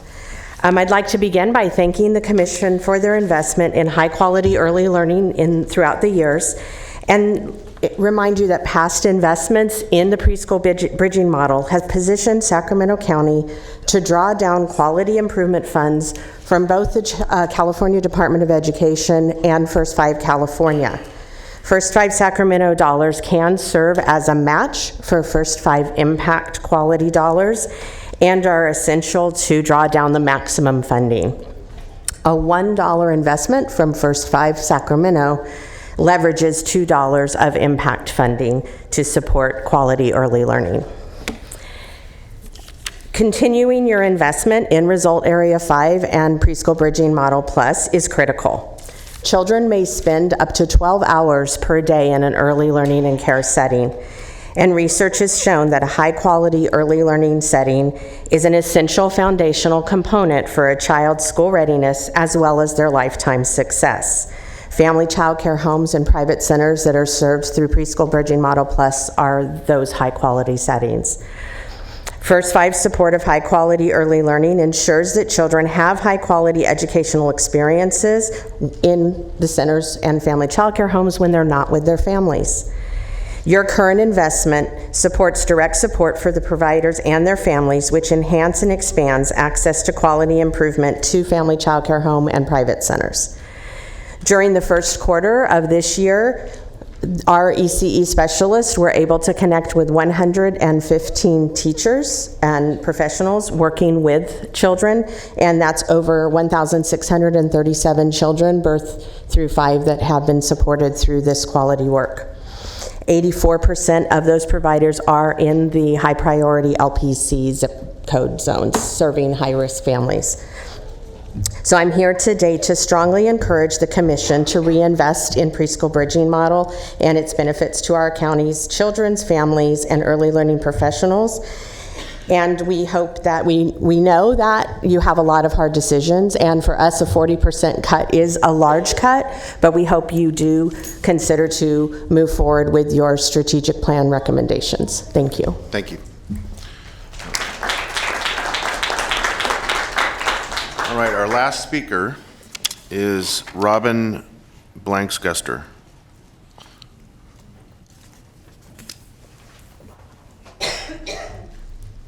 Good afternoon. My name is Robin Blanks-Guster, and I'm a retired teacher and nurse and have my hands in a lot of voluntary boards and commissions. I just wanted to say that I support the First Five strategic plan, and I do know that their dental plans, they've been stepping up. They have Early Smiles and other types of plans that they are doing with the schools so that they are covering all of the kids, so that they are a partner with these different ones. My other thing was just that with everything going on, the child legacy and stuff, I really hope that you take into account that our Black infants, our people needing child care, that the monies that you have supplied so far, they have done an extraordinary amount of good. I've lived here all my life. I'm a senior, so I've lived and seen it all. And to know and see how much we've come through and the things that we have gotten through, how much these programs have done, even in the last 10 years, is amazing. And I know that you guys have a hard job, and I really don't want to be you. But I really, really do hope that you take into account what each of these programs really need to sustain and to go forward. Thank you. Great, thank you. Okay. Is there anyone else that would like to address the commission on item number 10? Okay, not seeing anyone approaching the podium. I appreciate everyone that took time again to address the commission on this item. At this point, I would prefer to have a discussion and ultimately a vote on this important subject with a full complement of principal commissioners here, and seeing that for whatever reason Mr. Wagstaff has stepped away from the dais has me a little concerned. So what I'm going to do, Chair's prerogative, we're going to take a 5-minute recess. We're going to track down Mr. Wagstaff so that we have that full complement and have an ability to have a good discussion and ultimately a vote. Thank you.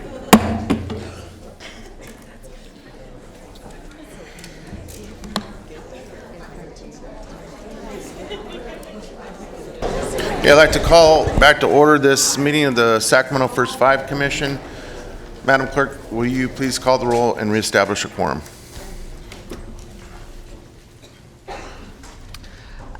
Chair Cerna? Here. Christina Elliott? Here. Eric Fernandez Garcia? Here. David Gordon? Here. Olivia Cassiere? Here. Bruce Wagstaff? Here. Steve Wertz? Here. Patrick Kennedy? Beth Hassett? Here. Lee Turner Johnson? Here. Donna Sneringer? Here. Terry Porter? Here. Scott Moak? Here.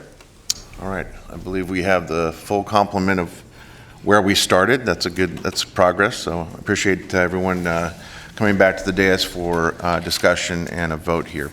I did ask a question of Julie in the middle of public testimony, and I guess what I'll do is get that response from her now, and certainly commissioners are welcome to chime in on that subject. But I do have Commissioner Wagstaff in the queue to make a comment or ask questions. But why don't you address the color of money issue I raised earlier?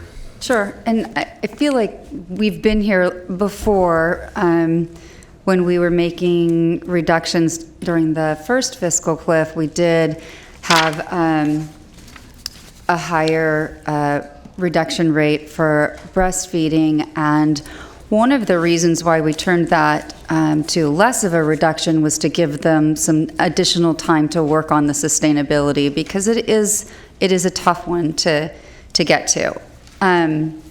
We were also really concerned about ACA changes and what was going to happen during that time with the new administration at the federal level.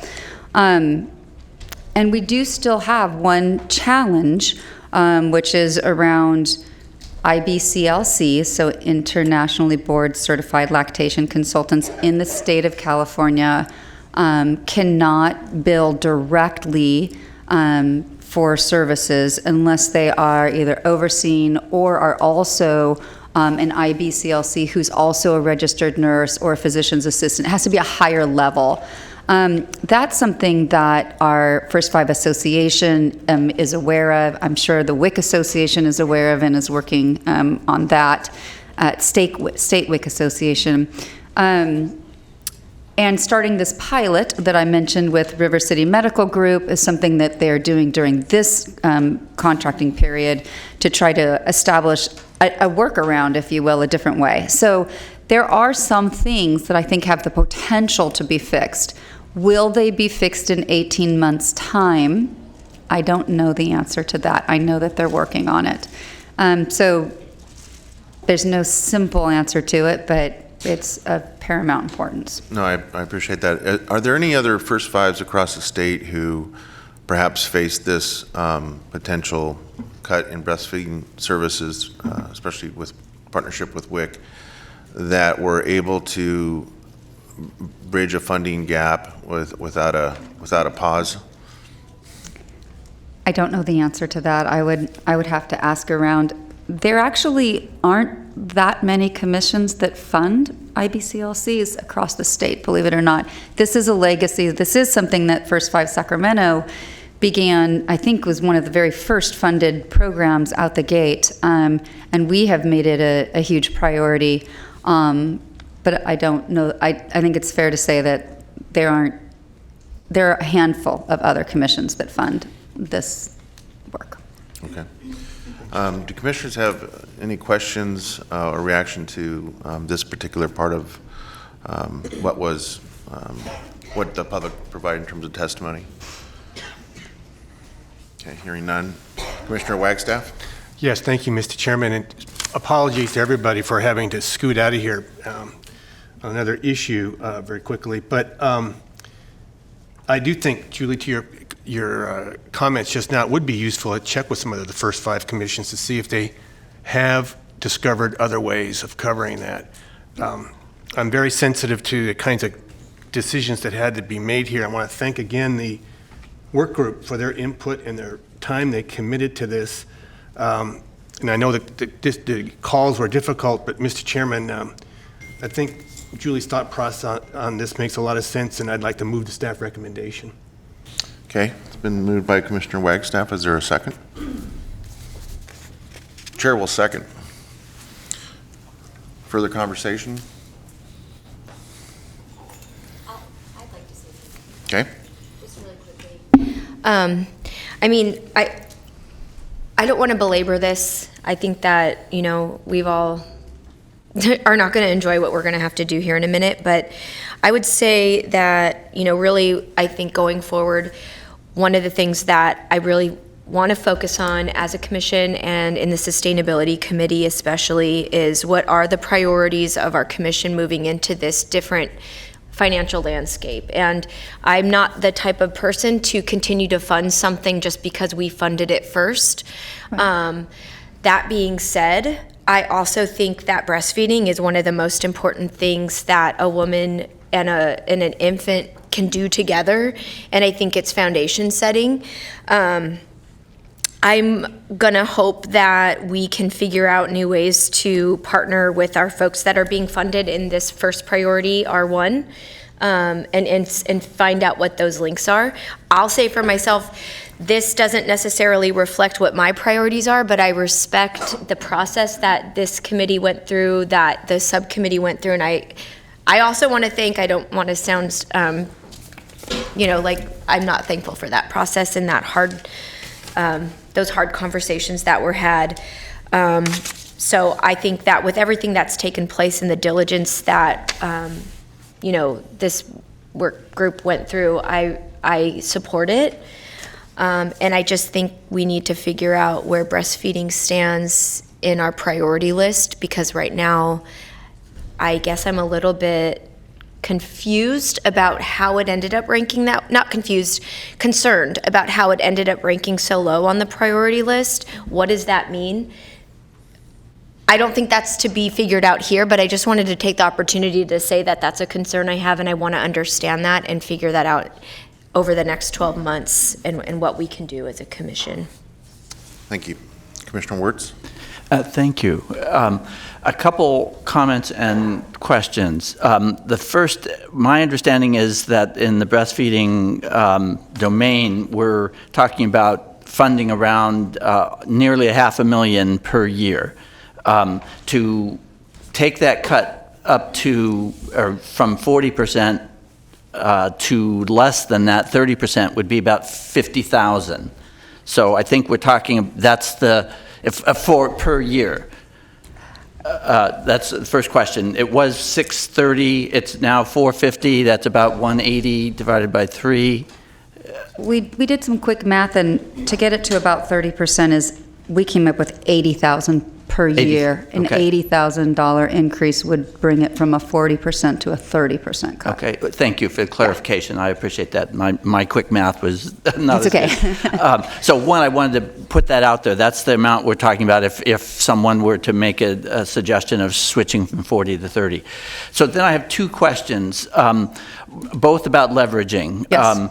Well, first of all, one further comment on the breastfeeding. I'm hoping that in Sacramento County, with our 4 or so major health systems and our hospitals, that we as a commission can urge those hospitals to take on the role of supporting breastfeeding as they should, as part of a care system. And I know that the Baby Friendly Hospital program is around and working in several of these hospitals, but I don't see why they couldn't come up between 4 hospitals that are massive organizations, that they couldn't come up with the 80,000 among them to solve this problem. So that's one thing about leveraging. I'm hoping that our sustainability approach works like that we take leaders in our community and we talk with the leaders of those organizations and stress how this is part of a broader system of care.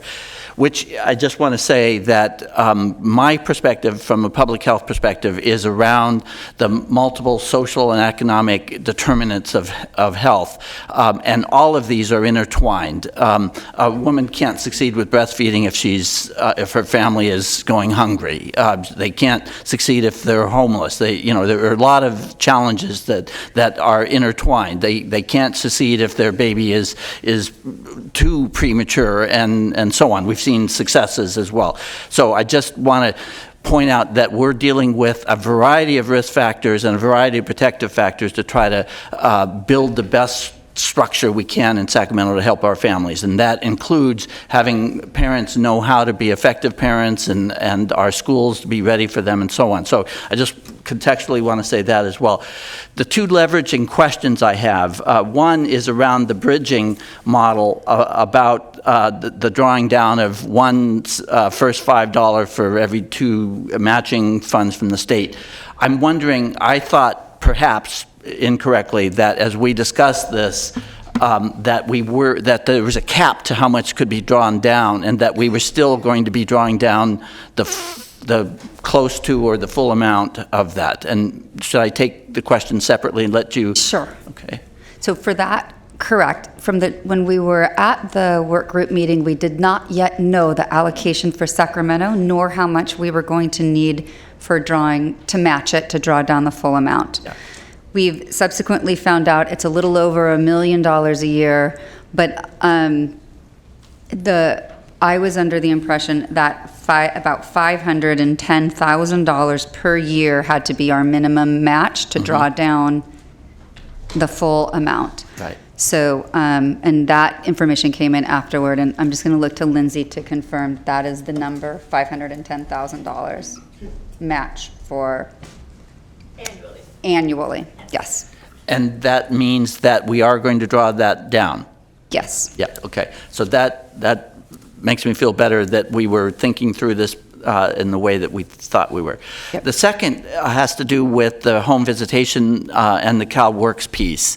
And I understand that important to differentiate the criteria, that CalWorks is a limited and constrained program in several ways that impact the ability of us serving all our families that we would want to. However, I'm assuming that our goal would be that we would draw down CalWorks money for whenever there was a family that could be fit under that category, and that we would use the additional First Five funds to cover families who didn't match that criteria. And maybe you could just say something about the balance. First of all, there's work to be done fiscally to make that happen. And then second, there's the question of how differential the loss that we think this cut, 26% cut, would represent. Sure. Thank you for that question. So, and you heard Robert Sanger from Folsom Community Partnership talk about sort of the concern around the CalWorks money. And that concern is real right now because the model that our contractors are using is called Healthy Families America, and it limits the children and families who can participate to a woman has to be pregnant or have a child up to 3 months of age in order to be eligible for the program and be on CalWorks or be CalWorks eligible. So limiting to just that one model does in fact limit the population, but there is no guidelines that limit to that. So in other words, within the next 18 months, we would anticipate when they have to reapply for the funding that they would apply for maybe Healthy Families America and a model such as Parents as Teachers, so that there's multiple models run so that a child comes in at any age, they can receive home visiting services. That's the recommendation from First Five, and I think that it just makes good financial sense and sustainability sense. Currently, 85 to 90% of the clients served by our Birth and Beyond program, which is the current CalWorks program as well, are either CalWorks, on CalWorks, or CalWorks eligible. So there is about 10 to 15% of clients who, I would agree with you, we absolutely need to keep our foot in the home visiting door for specific clients who cannot be seen with CalWorks home visiting dollars. Mm-hmm. That's why we need at least a percentage of our strategy to continue to fund home visiting. But if the new models are successful, then a pregnant woman through a child age 5 who's on CalWorks or CalWorks eligible would be able to take advantage of a home visiting program. And that would then draw down the $13.4 million. If you're, Mr. Chairman, all right to continue? Yeah. If a family is on through CalWorks through 2, does CalWorks continue to fund that family onward? So it's the eligibility and start of the program that puts them on CalWorks funds, and then they can stay on CalWorks funds or not? You mean CalWorks home visiting funds? Yes. Home visiting funds. So it really depends on the model. So Healthy Families America only goes to age 2. So even if they got on at 3 months, they'd still have to get off at 24 months. Yeah, got it. Okay. So you need a program like Parents as Teachers or another evidence-based model that you can select from. And Robert was correct. There are two funded programs right now. One, Healthy Families America, and the other is Nurse Family Partnership, which is run through Dr. Cassirier's shop. Both of them have the exact same target population, pregnant through 3 months of age, to be eligible to enroll, to be served through 24 months. So you can see that we need to expand in order to fully make use of all of those funds. Right. And there's 17 months to get to the point where we can do that. So I think it's reasonable to assume that we could launch something new. Great. And I think then the other critical thing from the evaluation side of things is that we use, when we expand those programs, we look at those effectiveness for our populations and choose programs that are likely to be successful with our population in the community. The other question is, so the Nurse Family Partnership is funded through the county? It's funded through CalWORKS as well, but not through CalWORKS dollars that come through First Five. So that $13.4 million does not include CalWORKS money coming in for home visiting that goes through the Department of Health Services. Right. It's just the expected funding that would filter through First Five to go out to community partners. Got it. And I guess this is the generic question. Are we drawing down, or is there any way that the county can expand the support for the Nurse Family Partnership? Is that all coming from CalWORKS funds, or is there a way that the county could consider the leveraging and sustainability of this gap in potential families served? Nurse Family Partnership is also only up till 2 years as well, right? So, all right, I think that the gap is then from 2 to 5, as well as our extended ages for Department of Healthcare Services. And right now, the only way to do that will be to take this 18 months, plan around other programs that serve the families effectively for 2 to 5-year-old children. Correct. Okay. And I think one thing that's going to be key in that is as we get some new funding from First Five California around home visiting coordination, it's a perfect thing to look at over the next 18 months. Yeah. Which departments are doing what type of home visiting for which populations, who's covered, who isn't covered, how do we maximize drawing down money? All of that is the first and foremost work of this new home visiting collaborative that we'll be putting together through First Five. Thank you for indulging. Dr. Kassiri. Thank you. Just to explain also about Nurse Family Partnership, all the funding we get, most of it is actually federal and state, and then recently we coordinated with Department of Human Assistance to get an additional team that is going to serve the population that you are talking about. But there is no county funding in Nurse Family Partnership. My other question also was about some of the changes that you made. Julie, you mentioned that you made a decision to move additional money, and I kind of partly got the explanation is because you were saying that there was more money coming for home visitation. But how was the decision made about which program you were going to move the money to? I just made that decision, an executive decision, based on the outcomes that I saw from our highest priority. And it just didn't sit right with me personally to cut a program 25%. And we were talking about $280,000 that would keep it whole. And I looked at all of the other areas and wanted to make the least amount of change to honor what the work group had done, and all of the work that had gone on throughout the whole process. And with the CalWORKS funding coming in, it just seemed like the least impactful place to take it would be from effective parenting in order to keep that result area whole. Okay, and my last comment, of course, again, thank you for all the work, and thanks for the team also.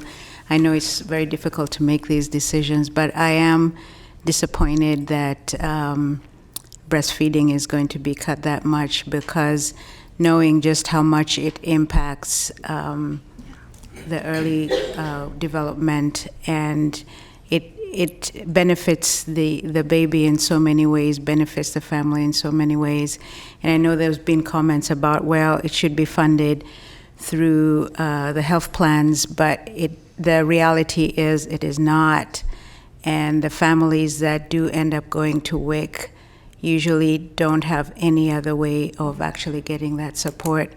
So by cutting that, you're not, there's nothing that's going to fill behind it. So I would like us to really think about how, the cuts that we're making to breastfeeding. Commissioner Sneeringer. So I just wanted to weigh in both on breastfeeding and the home visiting conversation. I think that the hardest part about having to make funding reductions is things that we in the past have paid for ourselves. We now have to figure out ways to leverage and find ways to work collectively with the First Five Association, with First Five California, with our community-based partners to advocate for other sources of funding to come in and fill some of these gaps. And as chair of the Sustainability Committee, I'm very committed to looking both at all the different collaborative work that's happening around home visiting and around breastfeeding. There are many discussions going on, the First Five California funding to do local coordination around home visiting. I think that there is a tremendous interest in expanding home visiting in the governor's administration. And I think our job is to work collaboratively with our partners and with our contractors to seek out and find those dollars to fill these gaps. And, it's difficult. I think Supervisor Cerna started the conversation saying none of us want to do any of this, but as someone who's advocated in the childcare space, which is also slated to take a 40% hit, the justification for that is the interest and the potential new funding at the state and federal level, which is the same as it is for breastfeeding and the same as it is for home visiting.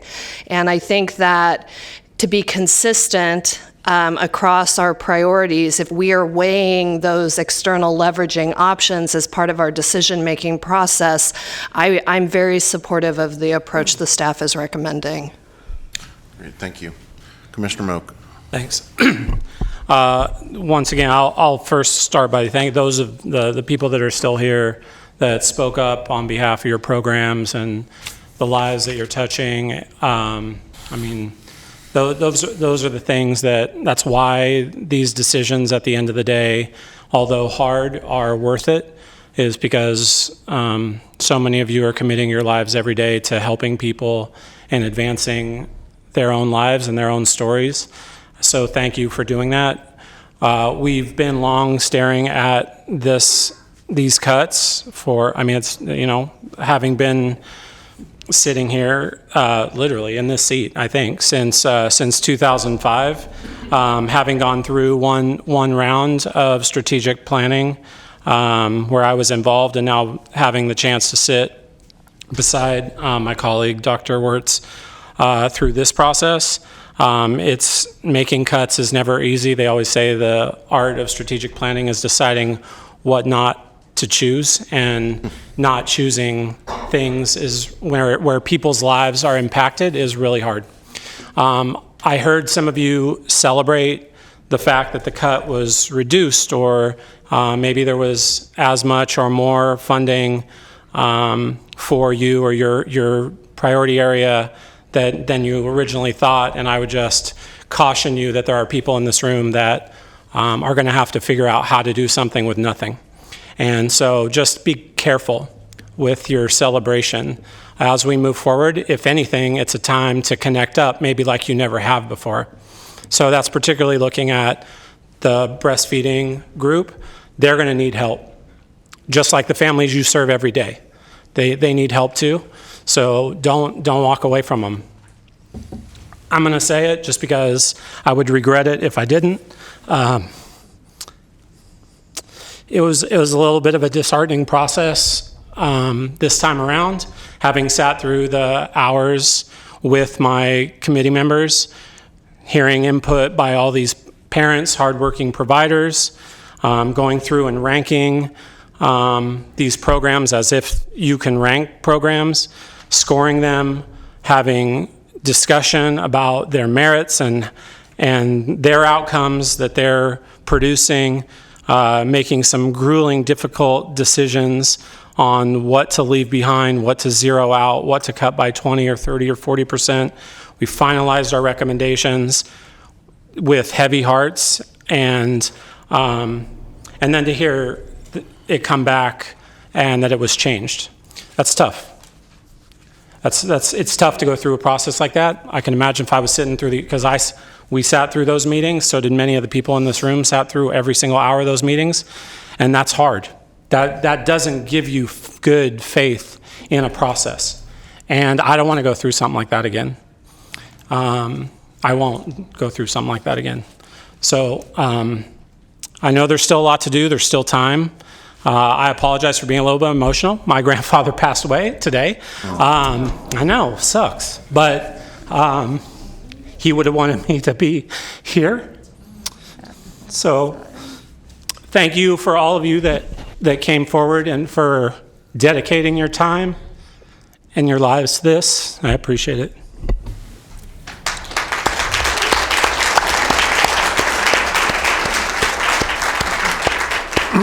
Commissioner Gordon. Thank you, Chair.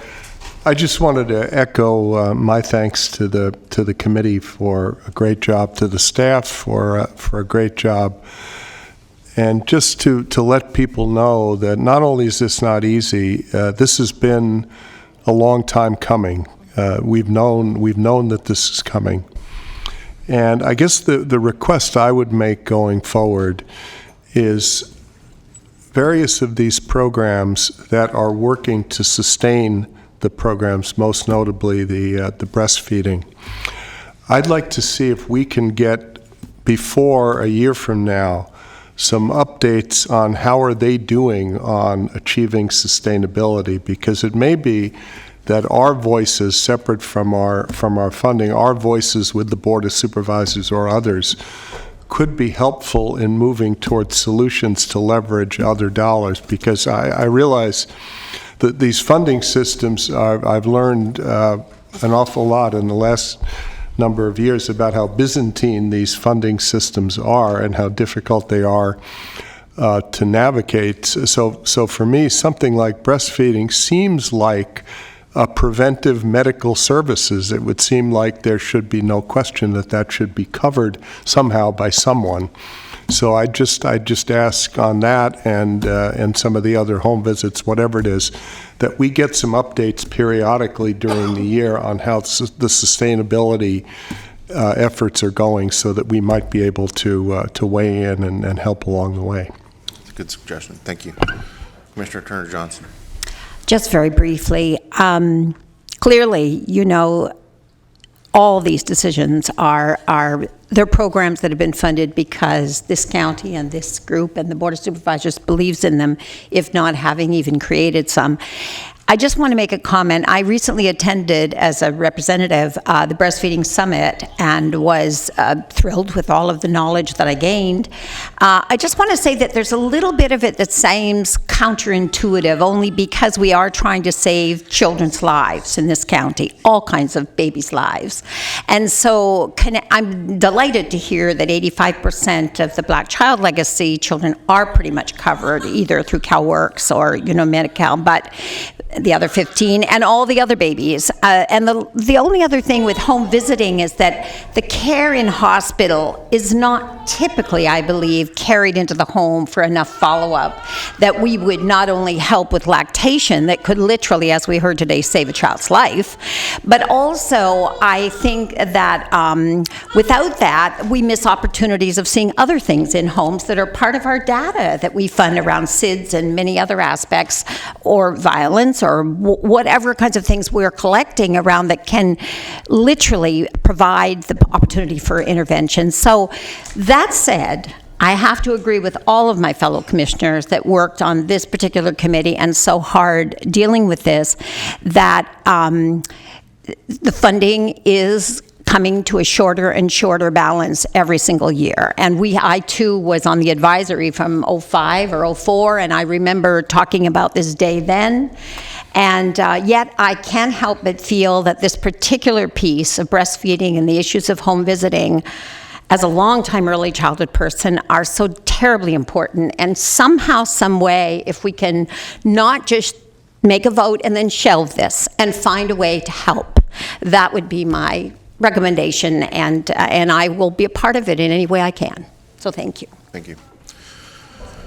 All right, final comments? If I could.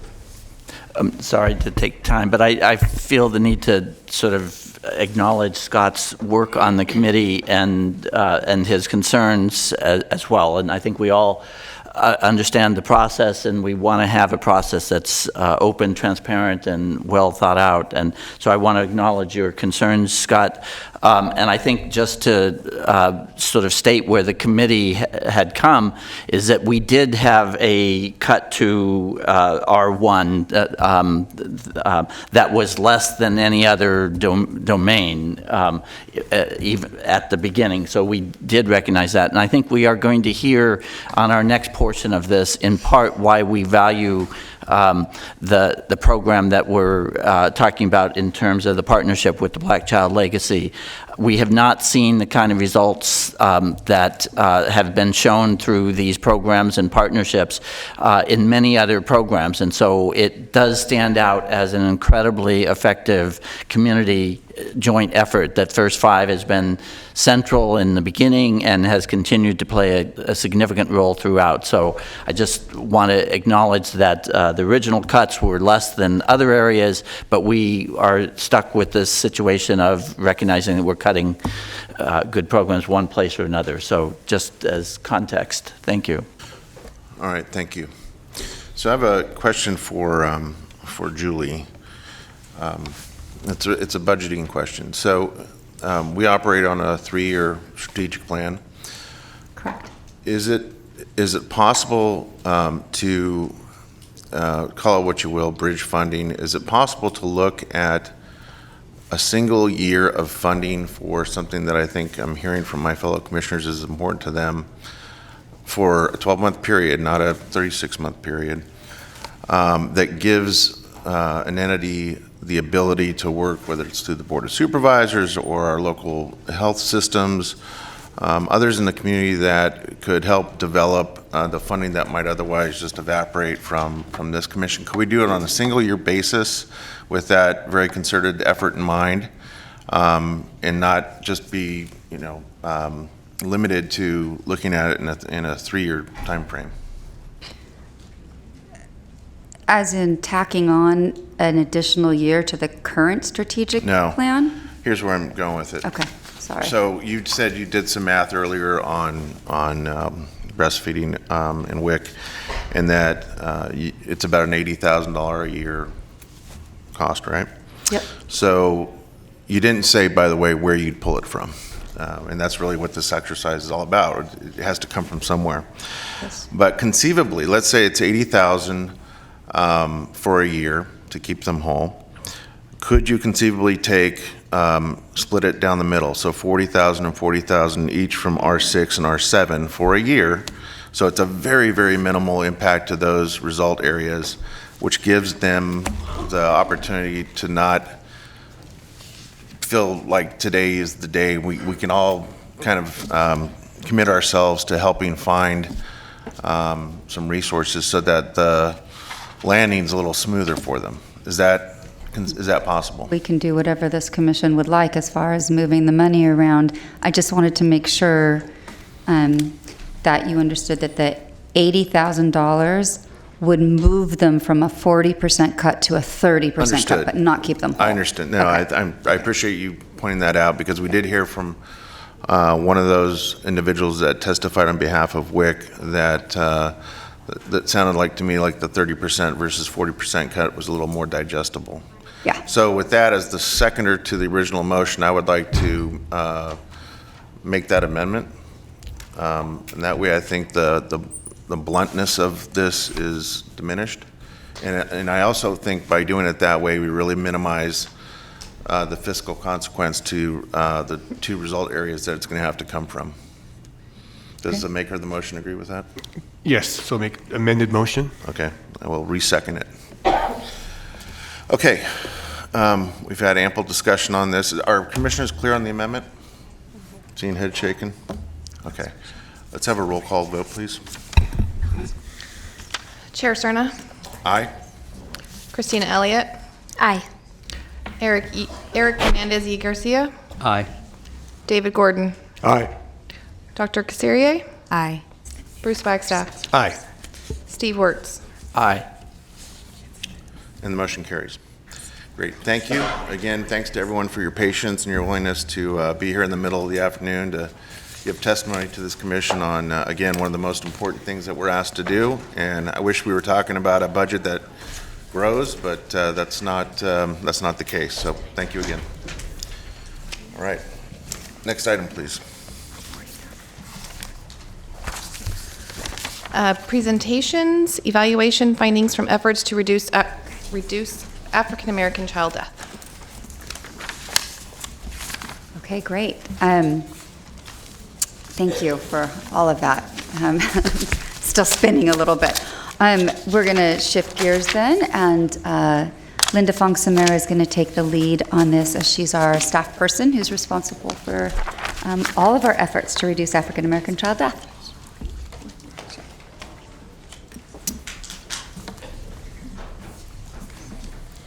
Good afternoon, Commissioners. Thank you for the opportunity to provide you with an annual update on our efforts to reduce African American child deaths.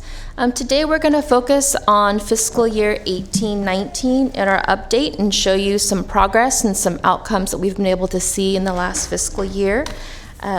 Since we've heard a lot in the past about the activities that our various programs focus on, we're not going to spend a lot of time focusing on giving you that recap all over again. We're really going to focus a little bit more on some of the data and really provide you with some information and stories to provide context to that data.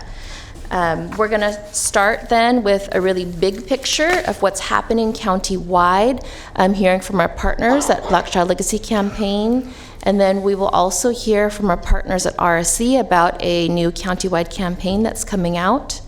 Then we'll move on to hearing some data, and then finally we'll wrap up with hearing from some of our funded partners about the work that they're doing in our community. We have quite a few speakers today, so hopefully we'll be able to get through all the information, and I'm hoping we might be able to hold questions until the end of the presentation if possible, unless you really have a burning question. And so with that, I'd like to invite Natalie Woods-Andrews and Chet Hewitt. They are the co-chairs of the steering committee to reduce African American child deaths and also Black Child Legacy Campaign. Metro Cable, if we could also have the video pulled up, please, in the presentations.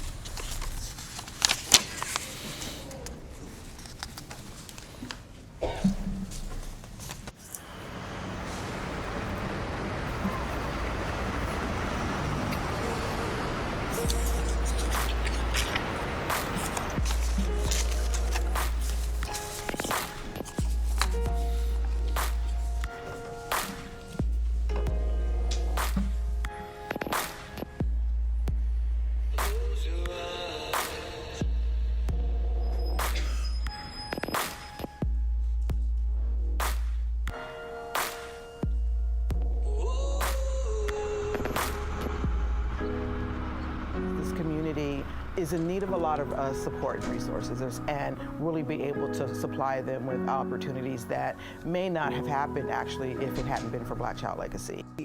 For us to go out there and to pretend that we know what's going on, we're doing ourselves a disservice. For this to truly be a community-led initiative and campaign, you need your residents at the table to lead and to let us know what they need and where the problems are. I think whenever you're doing a movement type of work, you really have to ensure that you get the right partners, the right collaborations, and I can honestly say that we have that here.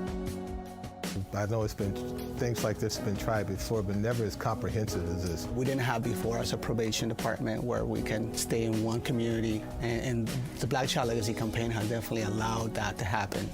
So the model that the Black Child Legacy has given us to say, the Urban League, come and help us collaborate with the other partners, with the culture brokers, with people in the community, with smaller organizations. People feel safe enough to open up with us. I love the fact that I'm able to offer more than I could offer if I was at a facility.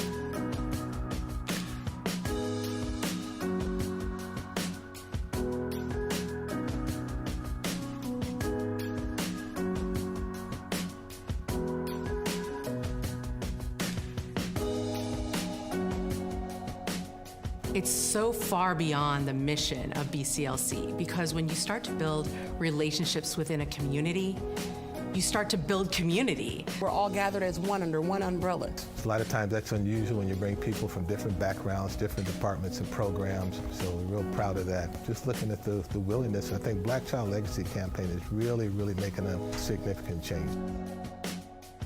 This really is a support mechanism that we're using. This isn't just a program. This is a safe, trusted environment where we will support you and not shame you, where we will uplift you and not put you down, and we will connect you and not block opportunities. We want to see you succeed because we care about the families that are here in our community. I know a lot of people in our community may not know what the Black Child Legacy is, but they will. And I hope that it will shed light for the lives that we have ahead of us and for this next generation.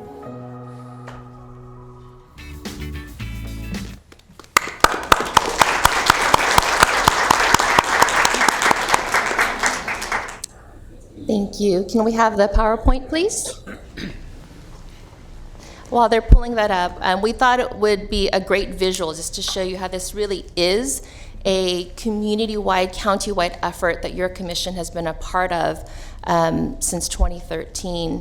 And it's really through this collective impact model that we're starting to see results. So again, I wanted to introduce Natalie Woods-Andrews to come and speak to some of that work and some of the impacts that we're starting to see. Thank you. Thank you, Linda. Chair Cerna and members of the commission, again, it's a great honor to stand before you to share an update about the Black Child Legacy Campaign. I stand here as a co-chair, and my colleague, Chet Hewitt, he had to step away. But you know, I'm one person who's on the steering committee, but there is a great network that is standing and seated behind me that is a big part of the work that is moving forward. So I'd like to acknowledge that group today by having them stand. You're part of Black Child Legacy Campaign, Community Incubator Leads, multidisciplinary teams.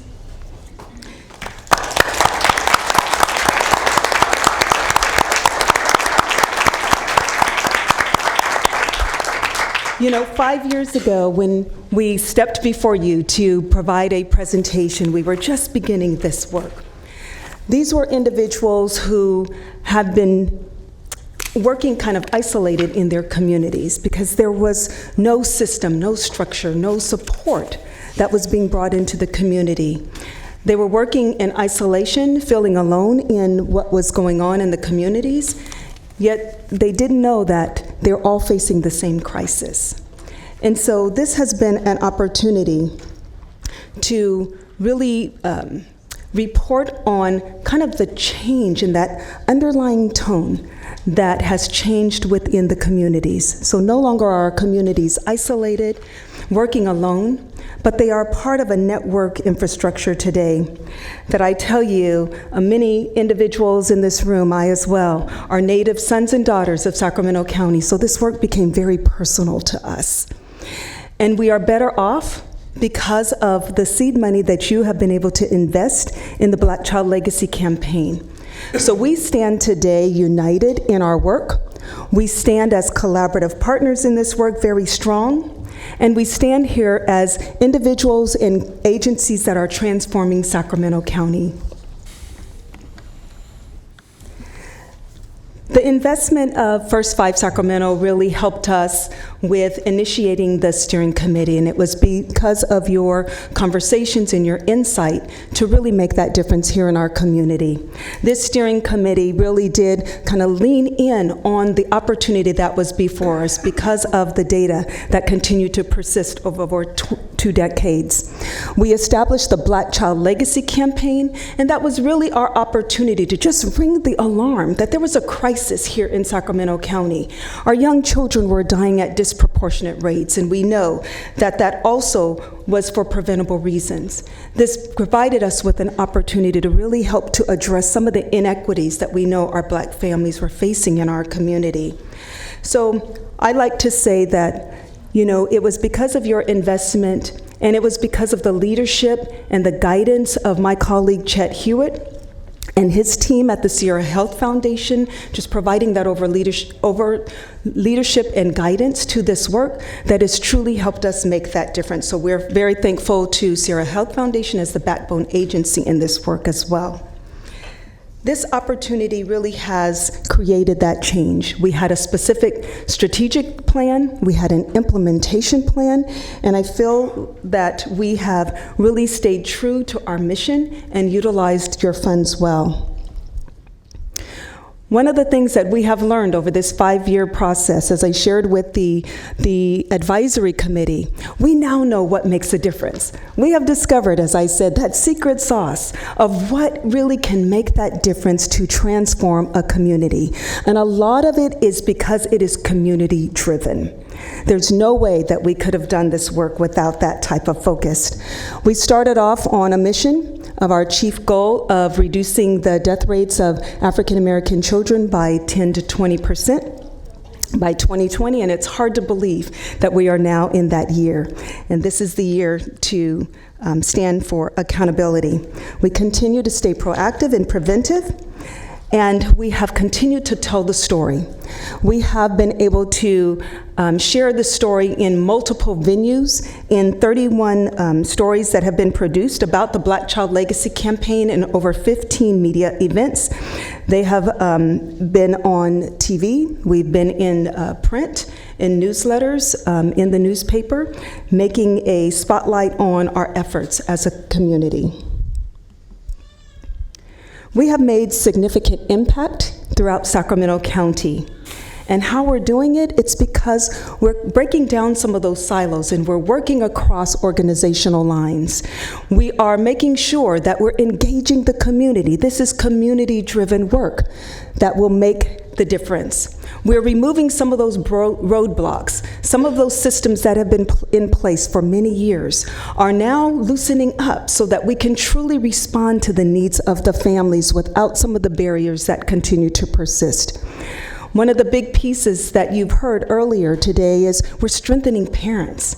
You know, parents are at the core of this work.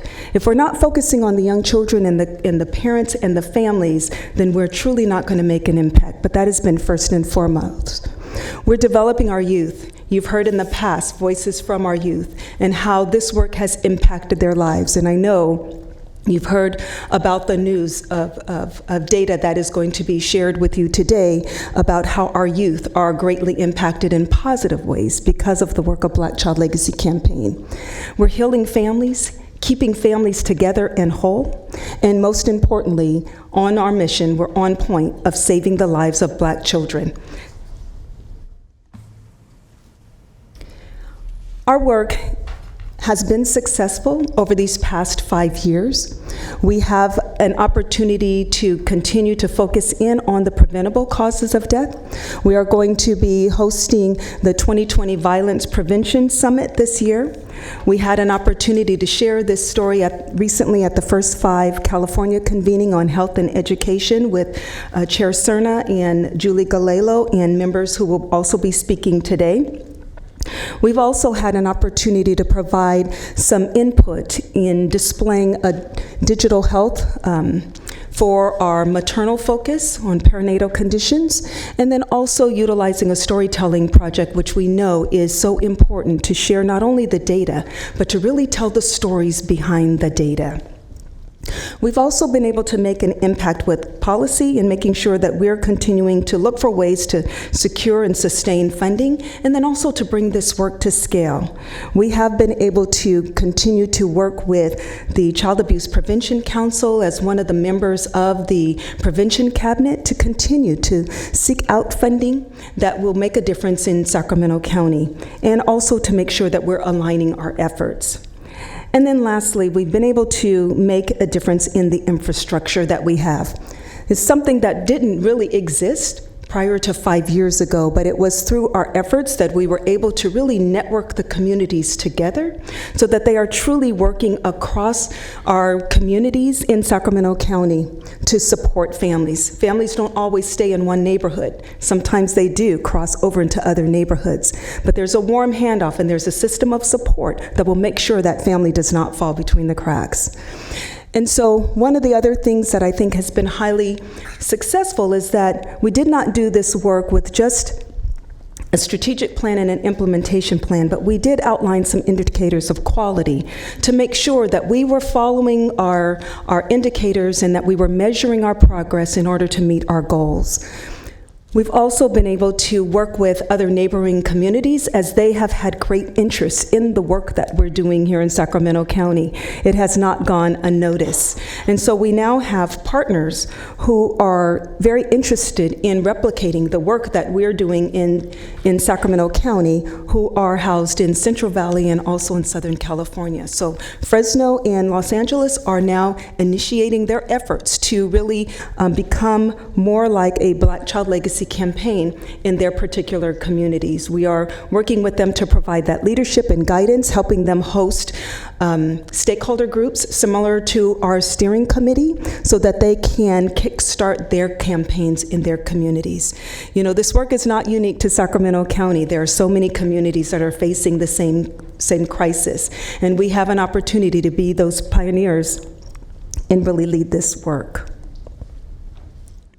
You've already had an opportunity to see the video before you, but anytime we can shine the light on babies' faces to keep us at the core of this work. That is the center, that is the joy, that is why we do this work. It really is to save the lives of our children.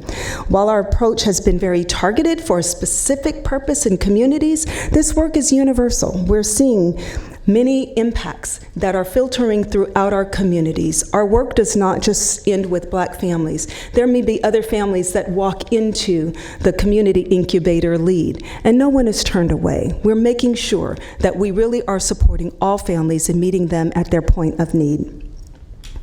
And then finally, as I mentioned, there is an impact of a statewide expansion. We're really taking a look at how can we use the digital media project and storytelling about the lives of Black mothers and their experiences with giving birth and the challenges that they may be facing. Also making sure that we build that awareness that there are some great concerns that we do need to tackle throughout our nation, but we're on the cusp of really diving into this work about the work that has been greatly documented, birthing while Black. We know that our mothers are facing crisis just because of the nature of their lives or in their communities. And so we really want to wrap our arms around our mothers to provide that support. And then also making sure that we're continuing to listen to our community and build this campaign forward so that we can continue to be that dynamic, community-driven approach that we've always had. As a steering committee member, we want to just thank you again for the work that you have been able to entrust in us. We took it very seriously. We told our community that failure was not an option for us. This is our community, and we want to make sure that we're doing the best for our children and families because they deserve our best. We've been able to utilize your funds to leverage additional funds from the agencies that you see here to really help us build out and expand the work that we've been doing with the community incubator leads, with our community leadership roundtable, also with our community intervention workers. We've also been able to leverage these funds to make sure that we're healing our neighborhoods. So thank you again for your investment. Thank you for having those courageous conversations and making those bold decisions to not wait another year because we can't afford to lose any more children. So thank you so much. You have made such a difference and an impact in our community. And I know our community incubator leads are going to share in great depth more of the impact that your investment has made. So thank you very much. Thank you.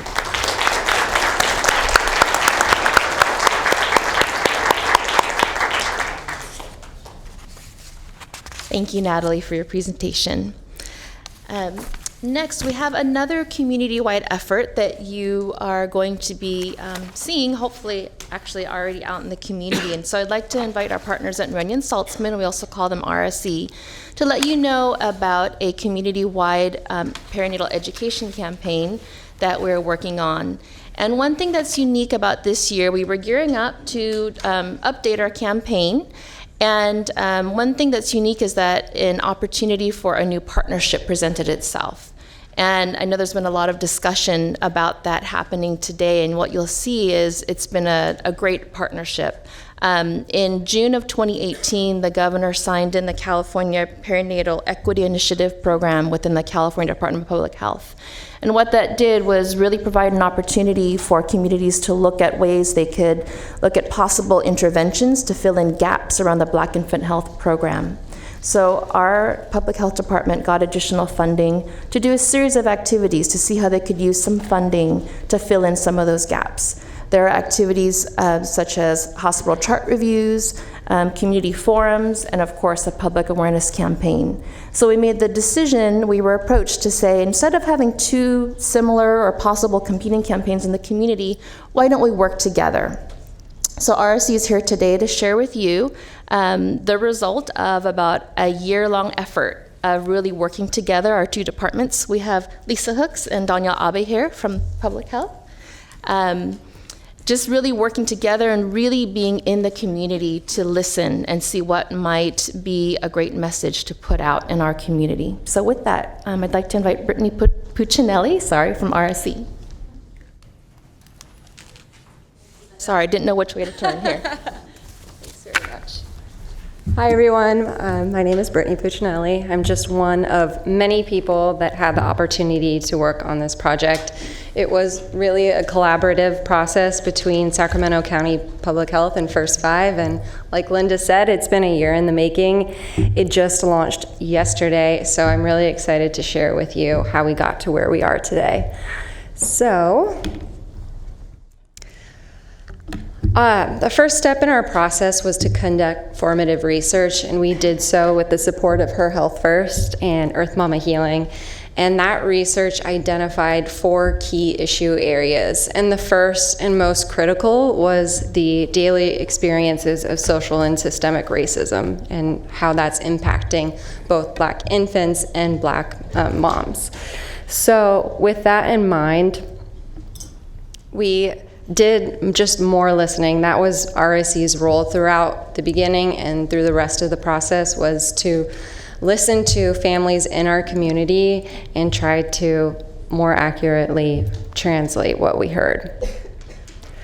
So with the direction of First Five Sacramento and Sacramento County Public Health, we had a dramatic shift strategically. In previous years, we had focused directly in providing support resources directly to African American moms. But this year, we are pivoting to really focus on what we learned in the formative process. We are creating an awareness campaign for the greater Sacramento community to show how racial bias and discrimination is impacting Black moms and babies in our community. And this is true, this isn't unique to Sacramento County, it's happening across the country. It's being covered more widely by reputable journals and media outlets like the New York Times, so it's exciting for us to take this opportunity to be a leader in the country.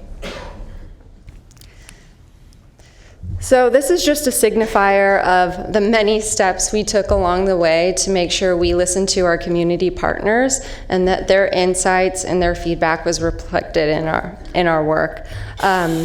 Funding from the state allowed First Five Sacramento to convene a perinatal equity advisory board, and our partners at Sacramento County Public Health have graciously taken over that responsibility. So we've met with them all throughout the process and checking in to see if we got it right. And I think most recently when we met with them about a month ago, we heard from one woman after revealing the campaign that she felt like in the first time in 30 years she felt heard. So that just really felt special and like we were headed in the right direction. So the campaign you're about to see has been tested not only in the African American community, but as a community as a whole to reflect our diverse target audience, ages 18 to 54. We heard very common comments across the board, and we knew we had 3 critical imperatives when creating this campaign. We needed to show the real families in the community. We needed to ensure blame wasn't placed on those families. And that 3, we had a solution-oriented call to action. So I'm excited to share it with you in just a second, and it's truly the community's campaign. We've used real families in the community as the faces and voices of the campaign. We use simple facts and quotes and just bringing to life the reality of being a Black woman, an infant in our community and in this country. So without further ado, the campaign is called Unequal Birth. And again, this is just a testament of the reality for Black moms and babies in our community. Now I'm going to walk you through some of the creative. Again, it just launched yesterday through billboards and digital, and will be expanding over the next couple of weeks. So here are the outdoor billboards, and these are in 7 high traffic areas on the freeway. So we have the front and back side. And the first speaks to infant mortality. A baby's survival shouldn't depend on the color of their skin. And then the second, Black women are 4 times more likely to die during pregnancy. Billboards are great for building awareness, but there's limitations with how much room we have to tell our story. So we layered in geofencing, and what that means is that we have a digital barrier around our billboards. So if you drive by it, you're then going to be served up digital and paid social ads. So next is social media, and this is our opportunity to start further unpacking what our story is here. So on the left, with our maternal mortality execution, you can see that we've done some myth busting at the bottom. These deaths are not due to education, income, zip code, unhealthy habits. They're better explained by racial bias and discrimination, and we ask the community to talk about solutions at unequalbirth.com. And the next is a infant mortality execution, where we ask or talk about systemic racism and how that creates chronic stress for moms, which affects their unborn children, and again, driving them back to our website to learn more about this health crisis. The next ad here is intended for Facebook. It's a Facebook carousel ad, and this brings to life what we heard very frequently in the community. I feel like my voice isn't heard. I feel pressured to make decisions I know aren't right, and I feel lucky to be alive for my child. This is a storyboard. It's actually now a video with real voiceover, but this is, again, just another way to tell our story in the digital realm. We have very short attention spans, so it's 15 seconds long, and again, invites people to go to our website to learn more and talk about solutions. Just gonna skip through. So the paid media program, we've got 8 weeks of radio, and the next month we'll be launching our radio. I didn't play it for you because we're making a few adjustments to it. And it will be on top rated stations. We've got top 40, we've got classic, so a nice variety of radio stations. Will be on digital advertising, Facebook, Instagram, Pandora, and targeted web banners. And again, with our billboards, we'll have 20 weeks. And this is the media plan through the end of June, and we'll pick back up in July through a more expansive digital program. So if you feel up to driving by our LED billboards, these are where they are located all throughout the county. And again, these were identified as very high traffic areas in the county. Knowing we're speaking to a greater Sacramento County audience, we wanted to make sure we were in a variety of places. And then knowing we're looking to build awareness, but really we needed to create a destination for people to learn more and to take action immediately. And so this is our Unequal Birth site. You can visit it at unequalbirth.com. And the landing page, this is just a screenshot, talks about the stats as a whole. And then if you continue to about, we talk more again about some myth busting, what's behind this, who's behind this campaign. And then research. We have categorized research into read and learn, listen and learn, watch and learn, however you like to learn more. There's an opportunity for you, and there's no shortage of research and data and articles to share. And this is a living and breathing site, so we plan to keep it updated with the most recent pieces that we can add. And then finally, we have our Take Action page, and this is just a call to action that regardless of who you are, you can play a role in improving these disparities. And we have at the bottom of this page organized ideas by expectant families, by everyone, and for health providers. And again, we're treating this as a living, breathing entity, and we have an option where you can contact us and share ideas or comments, and we plan to keep this updated. That concludes your presentation? It does. Can I ask a quick question? Of course. The If My Mom Only Knew campaign was the one that preceded this, is that right? Yes. Oh, sorry, it's before my time, but yes. The what? The stress campaign. Stress campaign. Stress campaign. There was 3 versions. The If My Mom Knew, and then stress, and then this. And then this one. And if someone was coming on and active in those prior iterations of the campaign, are they still being served some of this, able to kind of not lose their place if that's a place that they were going? Yes, so our website that's focused on expectant families, Sac Healthy Baby, lives on, and that's really where we're continuing to drive people for support and resources. And this site is more expansive, talking about the issue at hand and how everyone in the community has a role. So they're two different sites. So good question. Okay. Thanks. Thank you.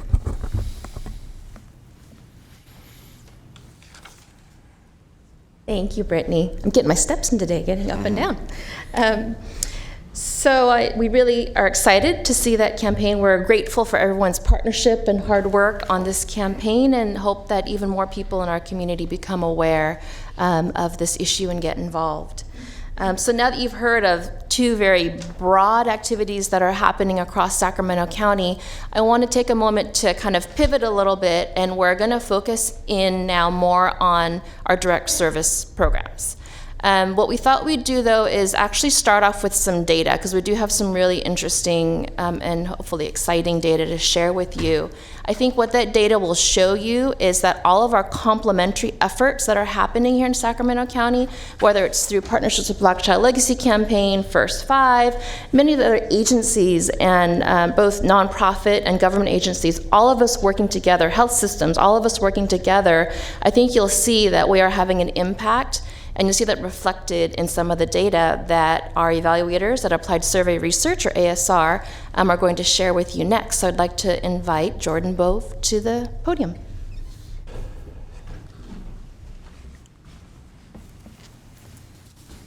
Thank you so much. Oh, we need our PowerPoint up. They'll work it for you. Just give them just 1 minute. Okay.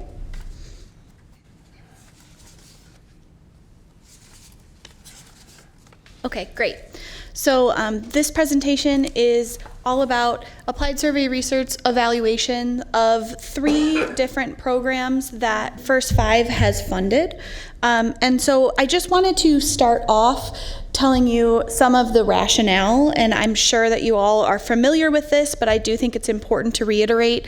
So the fact that in 2011, the CDRT team for Sacramento County released a report revealing that African American children were dying 2 times more often than any other ethnic group.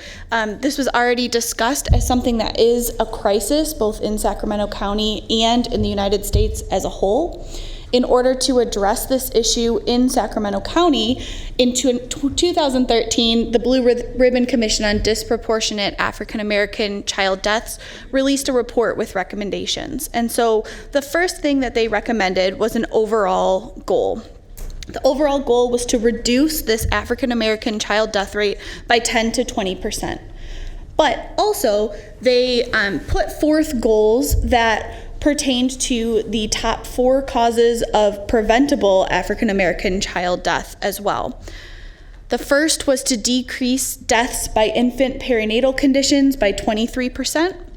The next was to decrease infant safe sleep deaths by 33%, decrease child abuse and neglect homicides by 25%, and finally to decrease third-party homicides by 48%. Of these four, first five has been active in the first three goals that all pertain to infants and very young children. Additionally, they identified 7 different neighborhoods that seemed to have the highest concentration of these child deaths, so these sort of high-risk neighborhoods, and therefore focused most of their intentions toward these neighborhoods. So these neighborhoods were Arden Arcade, Fruit Ridge, Stockton Boulevard, Meadowview, Valley High, North Sacramento, Del Paso Heights, North Highlands, and Oak Park.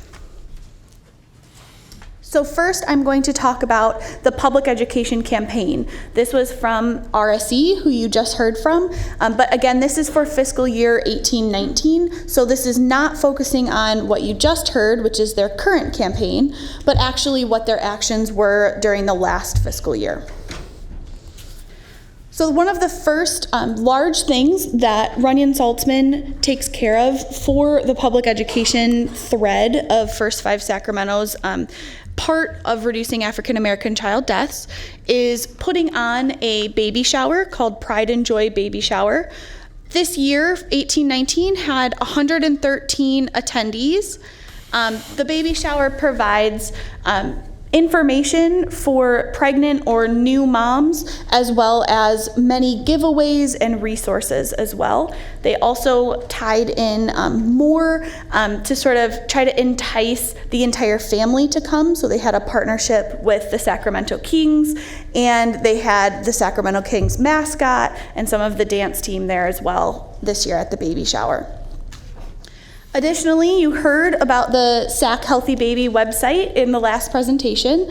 In 18-19, there were 2,170 visits to that website by 1,874 users.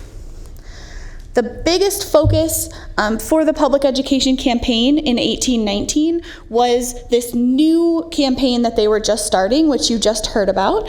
So basically, formation and strategic development for that campaign took place over this past fiscal year. So they formed focus groups with women from the 7 high-risk neighborhoods. They had listening sessions with 27 African American community members, and all of their voices were heard in order to put together this media campaign that just started, which I passed a billboard for it today on my way here, which was especially apropos as I was coming to this meeting. The second of the 3 funded programs that I'm going to be talking about today is Safe Sleep Baby. Safe Sleep Babies is put on by the Child Abuse Prevention Council, and their entire mission is to educate mothers, pregnant mothers or new mothers, on safe sleep techniques in order to decrease safe sleep deaths among African American and all children. So 883 caregivers were trained in this past fiscal year on safe sleep techniques. 31% of those were African American, and 44, almost half of them, resided in those high-risk neighborhoods. They did a pre to post test among all of their participants, asking about what their intentions were for when they had their child, to then a follow-up after their child was there, what they were actually doing. So you can see on the left, intake is before they took the Safe Sleep Baby workshop, and then follow-up is after they finished the workshop and after they had their child. So you can see really, really striking increases among 3 of these 4. So Never Sleeping Baby with Blankets, Always Sleeping Baby Alone, and Always Sleeping Baby on Back showed really striking increases. The only one that did display a decrease was always sleeping child in crib. However, I would like to point out the fact that this started really, really high. So 96% of participants said that they were planning on sleeping their child in a crib. And even at follow-up, still 90% were sleeping their child in a crib, which is actually the highest safety behavior among all of them. And if any of you are parents, you most likely can relate to the fact that you may intend to do something to sleep your child in the crib, but when you're actually in the thick of it, it can be really, really difficult to do so at 3 in the morning when they're crying or you just want them to get to go to sleep. So additionally, there were 292 community-based service providers and 1 medical provider trained. And as part of Safe Sleep Baby, they also have a Cribs for Kids program. So this provides cribs to those who do not have one after they go through the Safe Sleep Baby workshop. So in the past fiscal year, they actually provided 450 cribs to families who needed them to provide a safe place to sleep their child, and 36% of those were African American parents.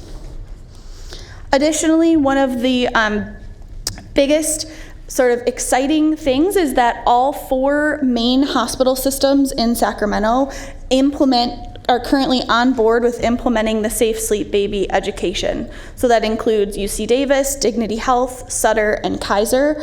All of them are partners with Safe Sleep Baby and are implementing that education. Okay, the third and final program that has been supported by First 5 Sacramento to reduce African American child deaths is the Pregnancy Peer Support Program. I'm going to talk about 2 different programs that are in this domain, but I'm going to focus on Black Mothers United. You heard from them a lot during the strategic plan portion of this. This will give you some data to sort of back up the stories that you heard. They also supported WellSpace Health, which is a different pregnancy peer support program that was actually just wrapping up in this past fiscal year. So I will spend a little bit of time talking about that, but they had a much smaller amount of clients than they have in the past because they are wrapping up that service. So first, all of this data that you see will be about the Black Mothers United program through Her Health First. The BMU program served 216 pregnant African American women during this past fiscal year, and almost 50% of them were from those 7 high-risk neighborhoods that I showed you at the beginning. Of them, we see that 63% completed their minimum prenatal services. This is split out in this graph to show you when they joined the BMU program. So how far along in their pregnancy were they when they came on board with BMU? So first trimester cohort, in order to be considered that you finished or you completed the prenatal services, you had to have 21 visits with your pregnancy peer coach. 25% of moms who entered in the first trimester did complete that. Second trimester cohort, so you entered during your second trimester, the requirement was to have 10 or more visits with your pregnancy peer coach, and 75% of them had that. In the third trimester cohort, the requirement was 6 or more visits to be considered to have completed the program, and 64% of mothers who were third trimester entries completed those services. As you can see, there are different requirements of how many visits that you needed to have in order to be considered completed the program based upon when you entered the program. So people who entered in the first trimester had a lot longer to have more visits, and so they had a larger requirement. So now I'm going to take you through some data from this specific program, so changes in both risk and protective factors from intake to then follow-up after the program. So first I want to talk about protective factors. So being involved with WIC or on CalWORKS were both considered to be protective factors, things that are helping your family. At intake for WIC, 85 mothers said that they were on WIC, and at follow-up that was up to 98%. CalWORKs saw a similar increase from 43% at intake to 59% at follow-up, and both of those were statistically significant increases. Risk factors across the board largely decreased. So again, the blue is intake and the orange is follow-up. So you can see that 33% of mothers reported having unstable housing at intake, and only 16% reported having that at follow-up. Another one that I'd like to draw your attention to is mothers who were reported that they were unable to fulfill their food needs decreased from 15% to 2%. And then finally, mothers who reported having anxiety or depression decreased from 28% to 15% at follow-up. So we're seeing some really striking findings coming from this program.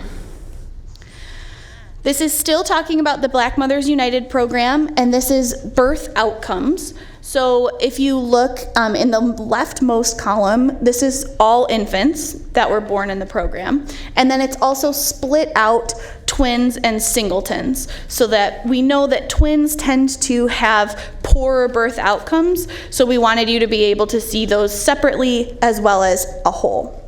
So if we're just looking at all infants, you can see that 76% of infants had a healthy birth. Healthy birth in our terms was that they were born at a healthy birth weight and a full gestational age. 20% were preterm and 17% had low birth weight. When looking at twins, as expected, the outcomes are a bit poorer. So 20% had a healthy birth with both birth weight and full term. 80% were preterm, 70% were low birth weight.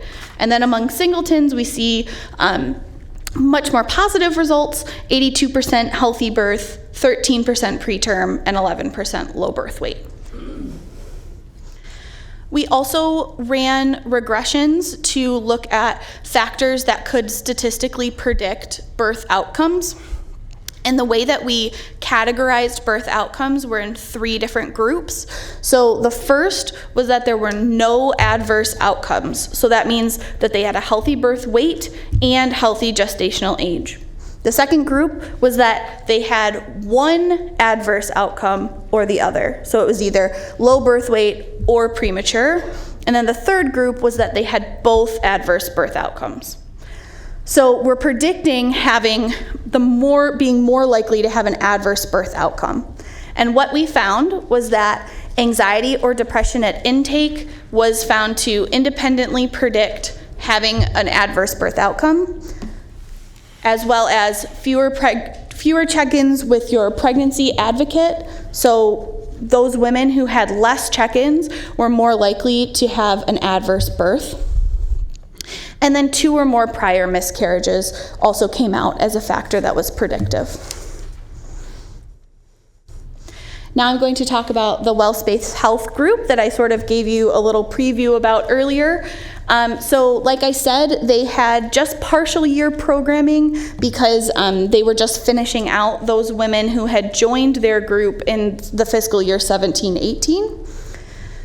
They operate out of 2 South Sacramento medical clinics, and they served 60 pregnant African American clients who their requirement was a little bit different than BMU's. Their requirement to have completed the program was actually just a solid 18 visits. They provided pregnant women with education about risk factors and how to have a healthy baby. And we have data from 43 of them who delivered by the end of the year 2018. Of those, 88.4% had a healthy birth outcome, 9.3 were born preterm, 11.6 were low birth weight, and there were 0 stillbirths. Additionally, in January, Well-Spaced Health began providing ultrasounds. This was a new program that they started, and so from January to June, they provided 7 women with ultrasounds, and they expect to see that number increase.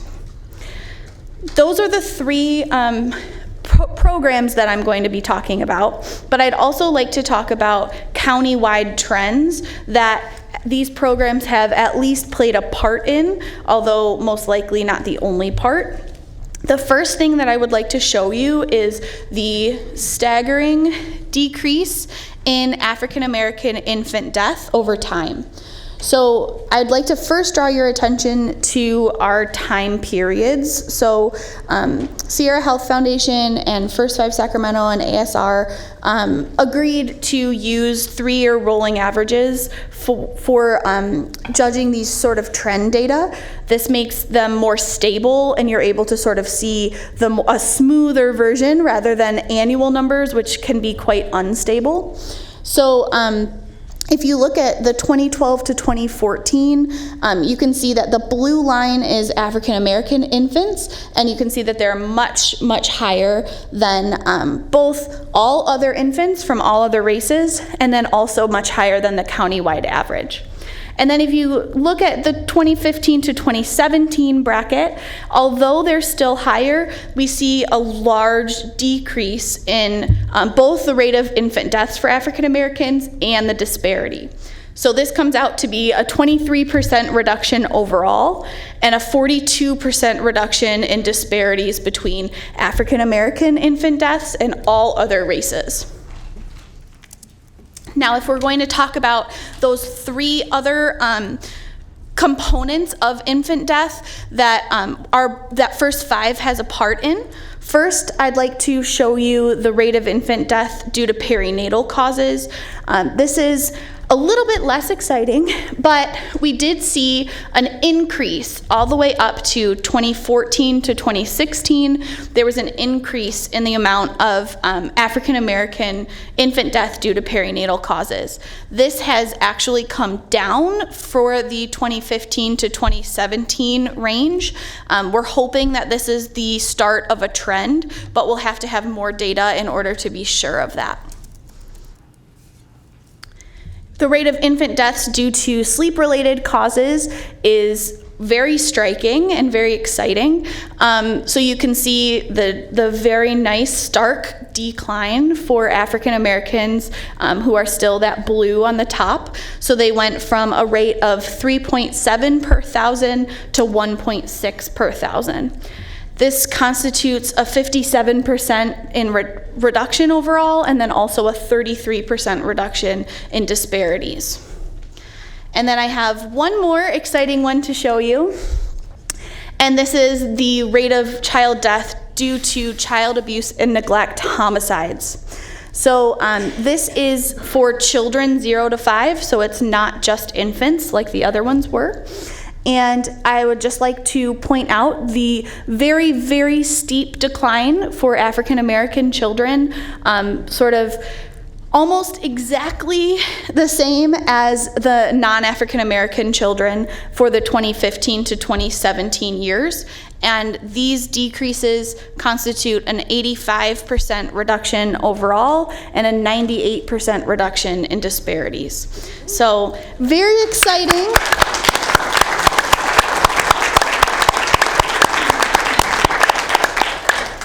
And I would just like to commend First Five Sacramento as well as the programs who have played such a large part in making these giant changes.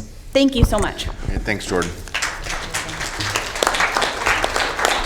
Okay, I want to do a time check because I know we already lost one commissioner, and we're heading towards our 4th hour of commission meeting, and I have 8 people signed up to speak. So I don't know what the balance of the presentation looks like, but I just want to be respectful of everyone's time.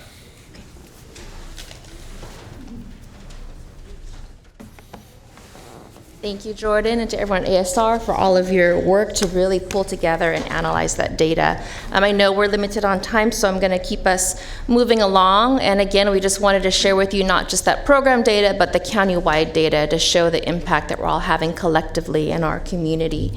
I want to, again, pivot a little bit and bring forward 3 of our funded programs to give you some important context to that data. There's information that they have that might not be fully reflected in that data in terms of their day-to-day work and some of the barriers and successes that they face on a daily basis. I'd like to start off by inviting Danielle Lawrence from the Mutual Assistance Network.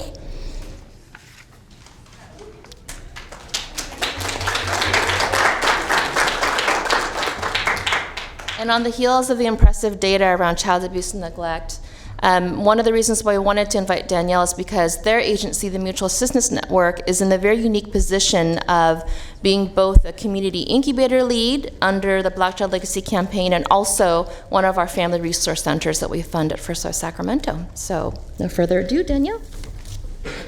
Thank you. Thank you, Commissioner Serna, other commissioners. I just stand before you to talk about the merging of our programs of Birth and Beyond and Black Child Legacy. I'm going to read so I can be more timely. As you may recall, in 2013, First Five Sacramento opted to fund a 9th Birth and Beyond site located in Arden Arcade as a direct result of the Blue Ribbon Commission's report on disproportionate African American child deaths.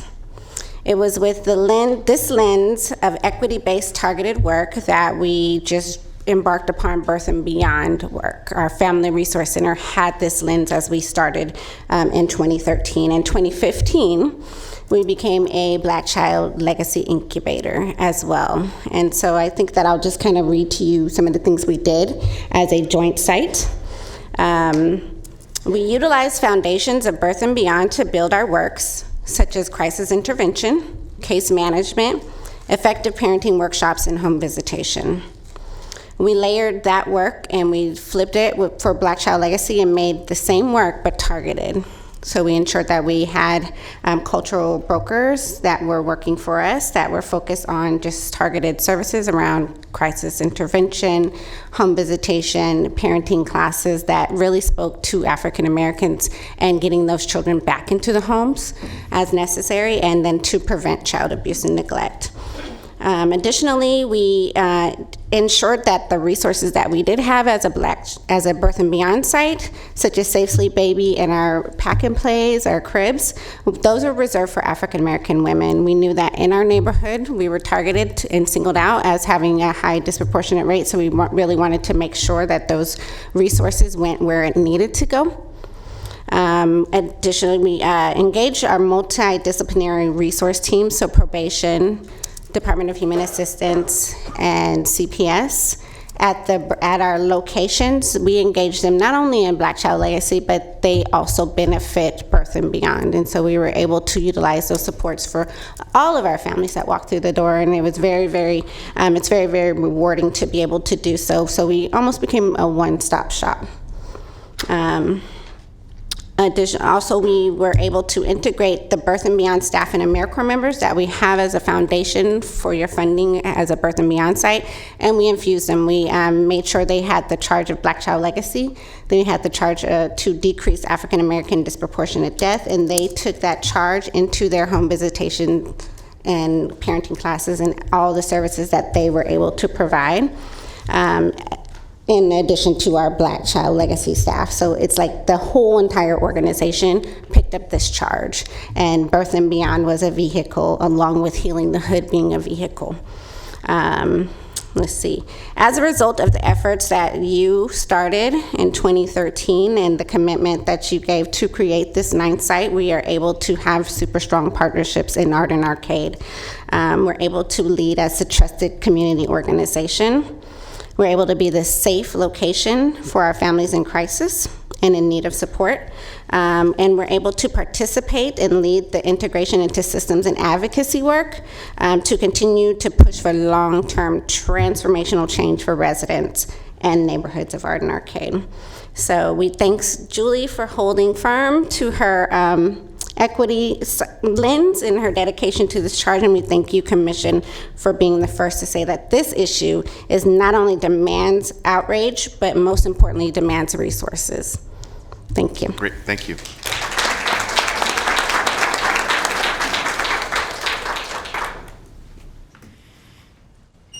Thank you. Now that we've heard from Danielle, I'd like to invite Stephanie Biegler and Diane Wright from the Child Abuse Prevention Council, and they work on our Safe Sleep Baby campaign.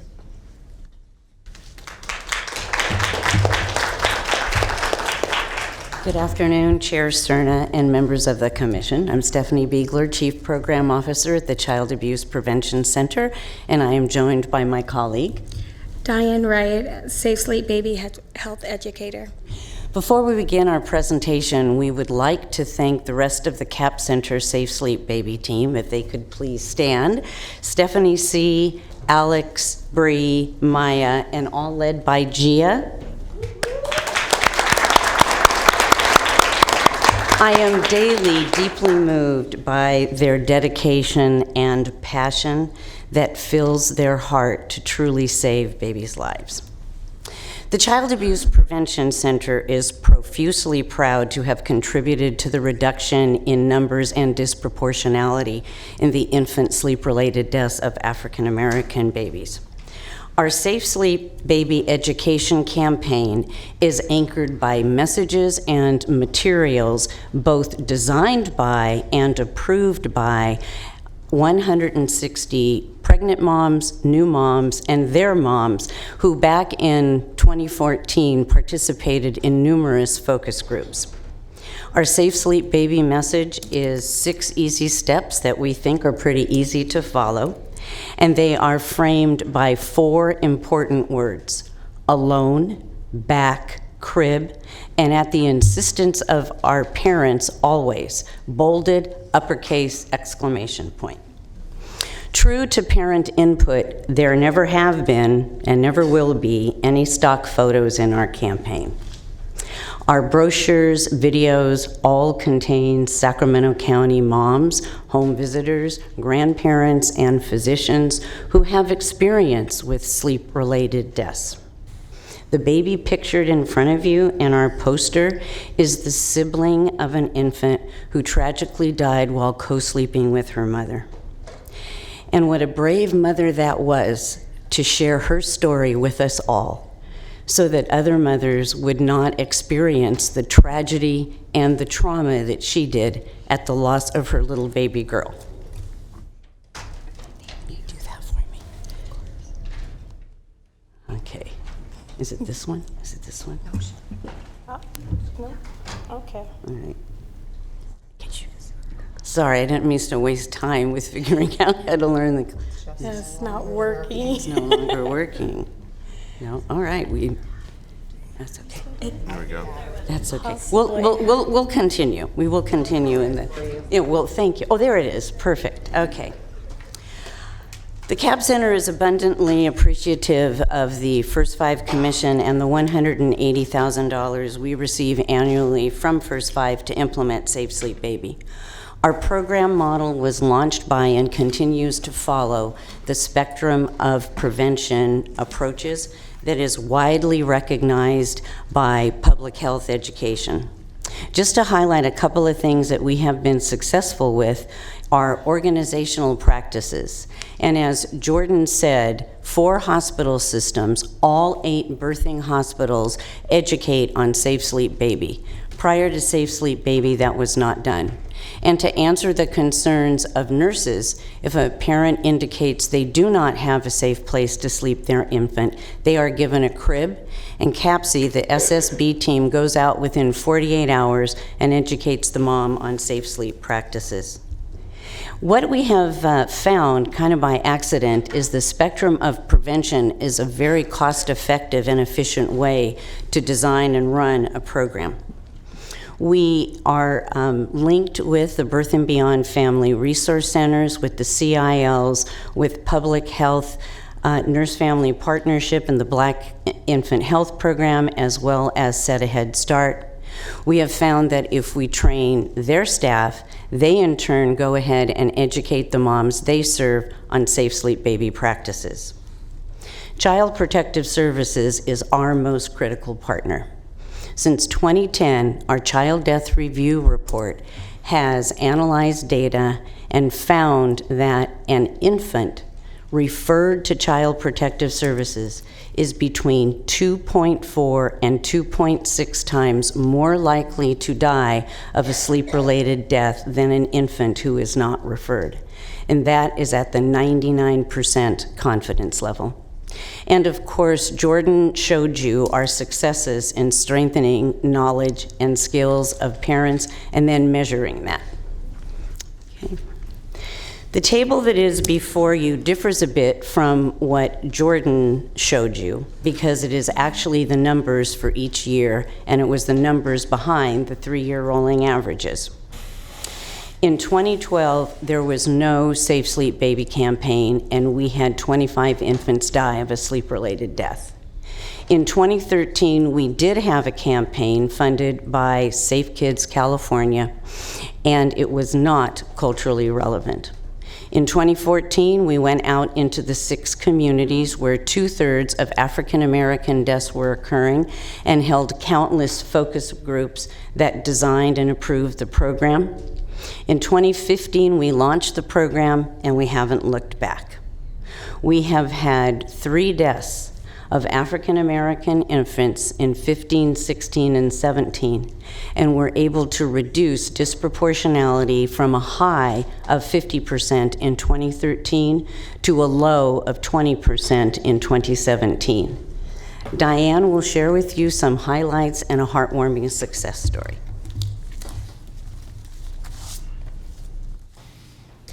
Safe Sleep Baby has its strengths and barriers.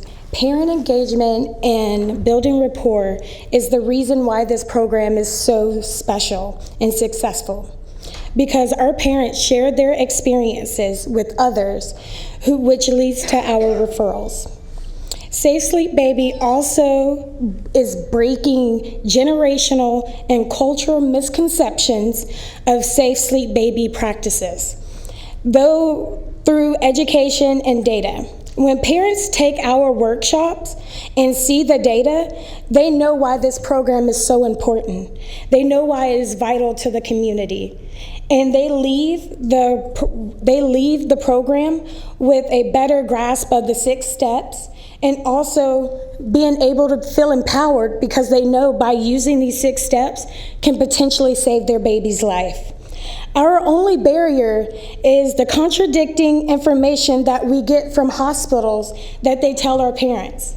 Safe Sleep Baby follow the guidelines of American Academy of Pediatrics, which suggests no swaddling.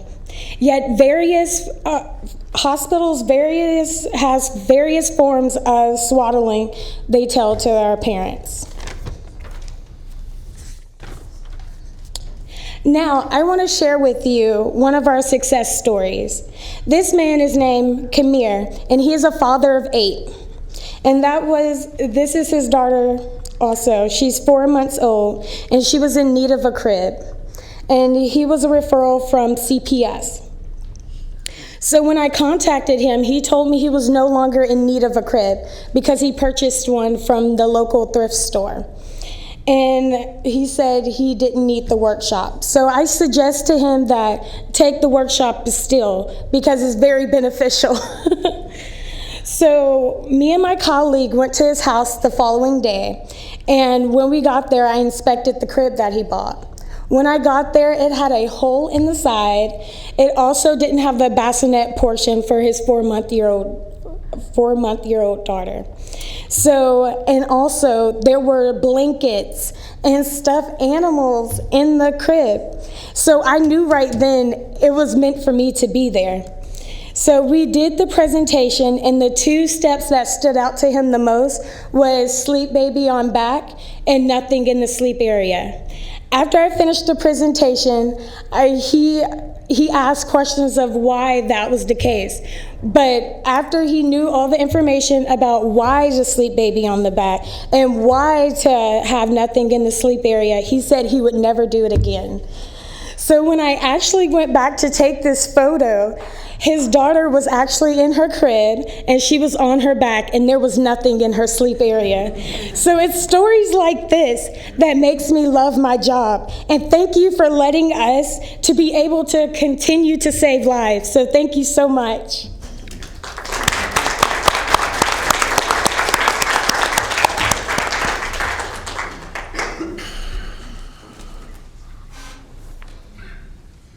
Thank you, team at Safe Sleep Baby. Last but not least, I'd like to invite Shannon Shaw from Her Health First to share with you some information about Black Mothers United and the one-on-one support they provide to pregnant women in the community.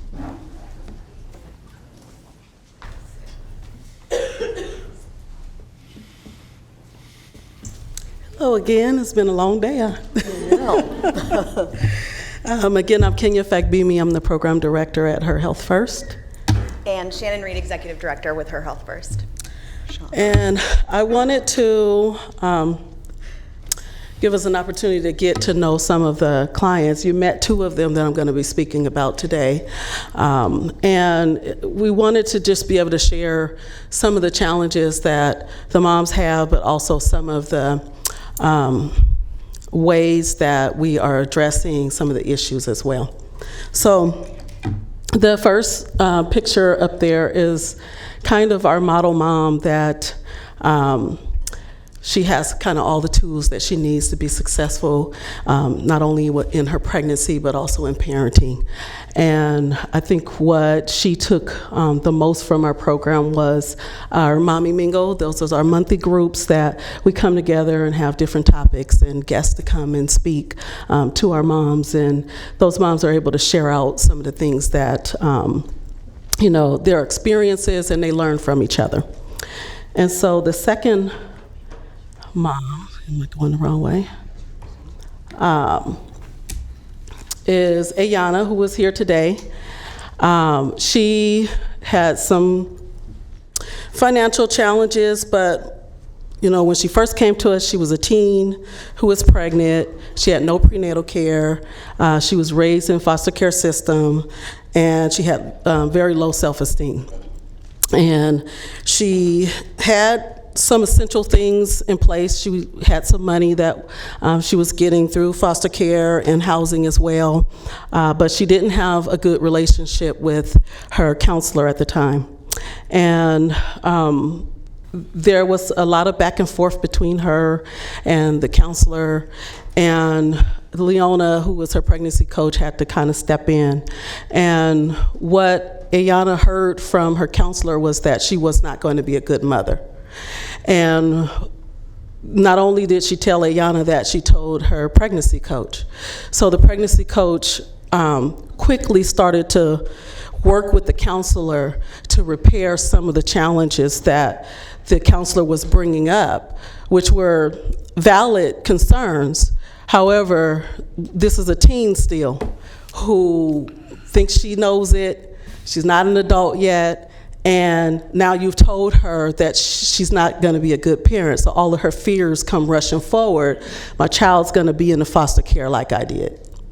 So we quickly started working with her on some of the things that we saw that were really positive going on in her life, and really just address those things that were concerns, and really got her to stay in her own home. She was living over at her mom's house, even though she had her own apartment, and I think there was just some fears about living on her own, how to take care of herself, how to cook, how to prepare the things that we normally prepare, that we adults do when we live in our lives. And so Leona really started to walk her through those things, taking her to the grocery store, shopping with her, showing her how to break up chicken and be able to save it, and the things that she needs to keep stocked in her house. That was really the work that really had to come into place. And this mom just kind of nonchalantly said that she wasn't going to be able to go to her prom. Leona quickly jumped in, found a couple of dresses for her to choose from. Another pregnancy coach reached out to someone that was able to do hair and makeup and provide that as a free service to her.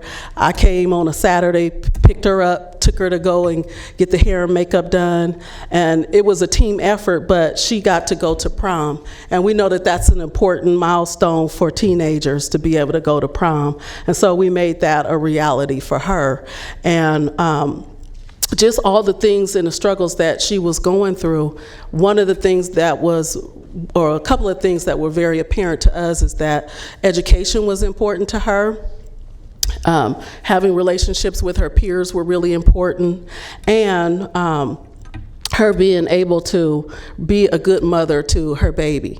So she was a part of the Teen Success Program, which was giving her important parenting skills, and she was also able to balance and learn how to balance what it is to be a mother while she's still a teen, still going to school.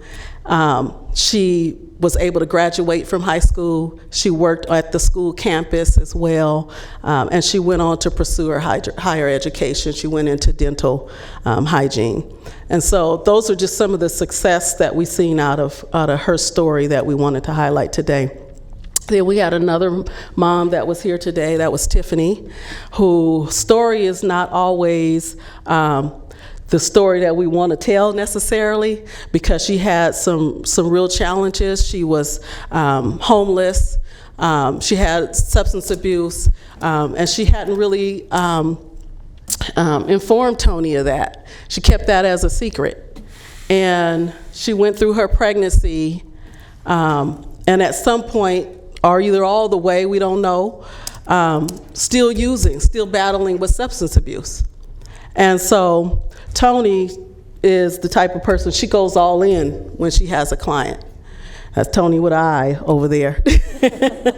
She goes all in with her clients, and there's nothing that you can't bring to her that she's gonna shame you for or turn you away for.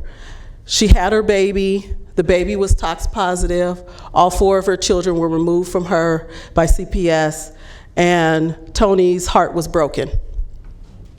And this was a very pivotal moment, and why I thought it was important to share this today is because Tony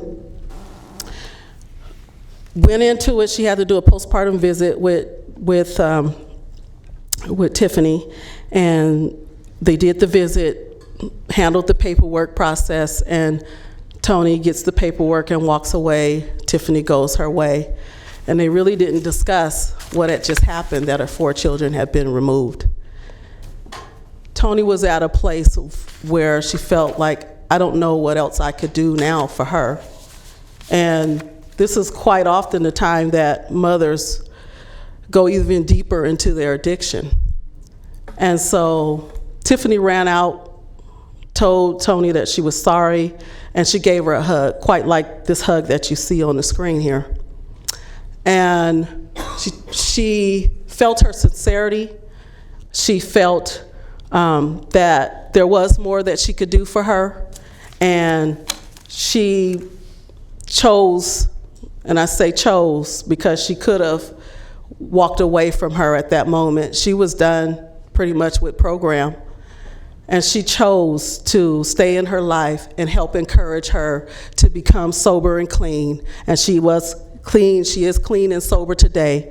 She has finished school. She'll be finishing school in May. She took a medical assistant course so that she can have employment once her children are returned to her. And she also completed all of the programs that CPS and all the services that they told her that she needed to complete. And so she's finished all those things. Her children she's scheduled to go back to court next month, and it is that she will be receiving her children back. This is a mom that truly had a lot of barriers, and it showed up just as it is. Addiction is what it looks like. That's the face of that.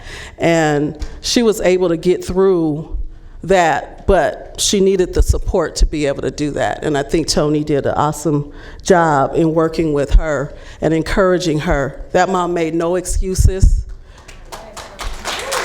Yeah.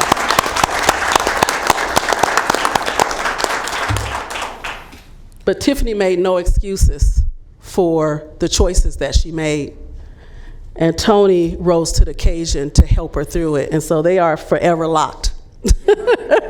And she told us we can't get rid of her. I don't want to be a spoiler here, but we're losing people. And yes. So while we absolutely appreciate the presentation, I'm feeling really bad because we've already lost, I think, 3 or 4 folks that want to speak as members of the public. So I'm going to respectfully ask you to wrap up. And Linda, you don't have to come back to the podium. We're just going to go right to public testimony before we lose yes. the commission here. Thank you for your time. Thank you. Do you want me to finish, or do you want us to just be done? Why don't you, some concluding remarks would be great. And really short. I think I've gotten good at this in the last couple of weeks of just being done. Our last slide, it's not to reiterate the data, but I think that what has been really nice about this evaluation report is our ability to use this information to continue to improve our programming. So I think those key points about homelessness and mental health, also the number of visits that clients receive from their coaches as having major impact. So those are really the key areas that we're focusing on right now and making a lot of strides. So I look forward to next year being able to update you on how we've made impact on those three things. Thank you so Awesome. much. Thank you. Appreciate it. Okay, is LaToya Freeman still here? I'm here. You're up. And then Dr. O?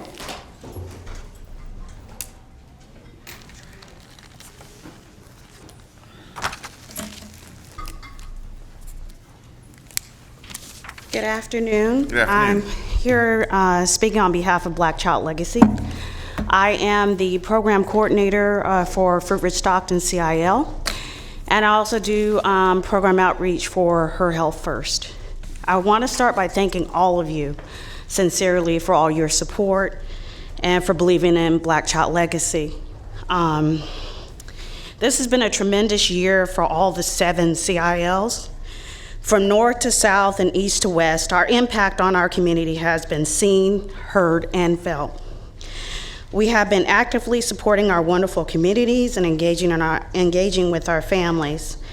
Our Fruitridge Stockton CIL in particular has experienced tremendous growth. We have 9 partners now who help us with our families in our 4 focus areas. We have 4 successful community events this year: Trunk or Treat.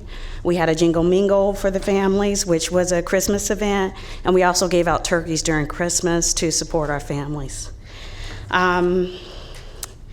We've had an awesome MDT team. I apologize, some of them are not here, they left.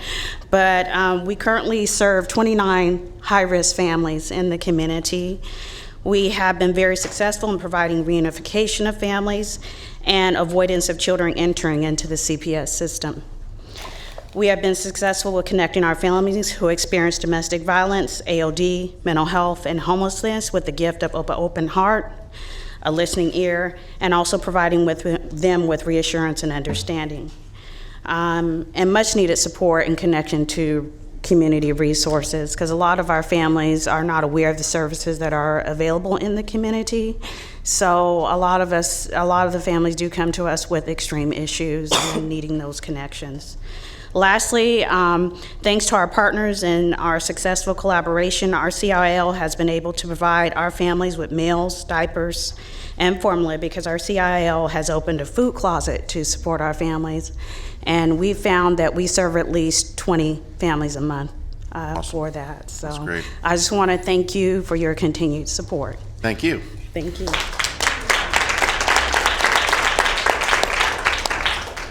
Dr. O? Hey, how y'all doing today? I'm Dr. Yomana Nuji with the Black Child Legacy Campaign, the program director of the Del Paso Heights North Sac Community Incubator. I just wanted to thank you for your continued support of Black Child Legacy Campaign. Looking forward to the work that we'll be doing with you all in the next upcoming years. Just to give you a little bit about Del Paso North Sac, one of the things that we've talked about for the last couple hours is the attention on saving Black children's lives. And we like to say in Del Paso, when you save Black children, you save all children. The emphasis being that we are focusing on health, education, we're focused on mentorship and collaboration. So we in the Heights have done a very good job, I believe, of collaborating with our other community partners, collaborating with everyone that you have heard up here today. I don't want to go name by name, but they have done a good job of explaining some of the work that we've been doing, but specifically focusing on education. How can we support families through the education process, getting them from pre-K all the way through postgraduate education, right? Graduate school is the goal, not just college for our babies. We need more doctors in the community. We need more masters. We need more social workers, right? And we We know that these things require a postgraduate degree and not just a bachelor's degree in education. So one of the things that we're most proud of that we really wanted to share with you all before we left is that we are starting, our emphasis this year is really looking at infant health and prenatal care. And so we have started a Sister Friend program, which is really similar to the peer support program that Black Mothers United has. We've also contracted with a doula who is starting some prenatal health care, community-owned prenatal health for our families. And then last but not least, we have helped 4 families get their children from or out of the expulsion system within Twin Rivers and North Natomas Unified School District. So we are putting our money where our mouth is, and I'm gone. Peace.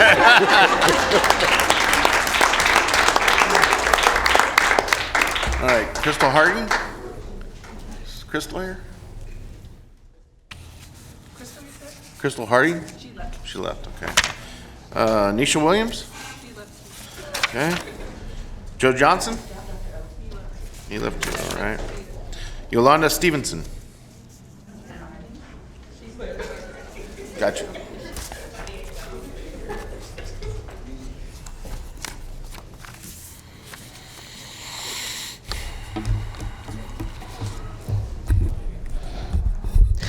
Thank you, Council, for your continued support of BCLC. Thanks for your patience. No problem. We're here in solidarity as usual. Yes, our team left. I am the program manager for the Meadowview Black Child Legacy Campaign, and want to just give you just a brief of what we do here at Meadowview and how your collaboration have impacted our work and the work in the community. At the BCLC Meadowview Community Incubator, we have and continue to impact and bring back support and advocacy to our African American families. We look to our case management through the lenses of trauma-informed care and positive relationship building. We have served in the past 4 years over 250 Meadowview families. We have successfully assisted our families on the road to self-sufficiency through housing, employment, life skills, child care, after-school programs, and mental health services, as well as connecting them to our families, to various community partners and resources to achieve their case plan goals. Our effective collaboration with the Department of Human Assistance, Department of Child, Family, and Adult Services, and our wonderful CPS Cultural Broker Program, which is Ms. Margot Santana right here. And that program is specifically designed to assist African American families navigate and understand the CPS system as their advocates to reunify or prevent the separation of their children. Probation, Sacramento Employment Training Agency, and now we have a partnership with UC Davis Psychiatry and Trauma Recovery Center, who comes to our center to provide free mental health services once a week to our families.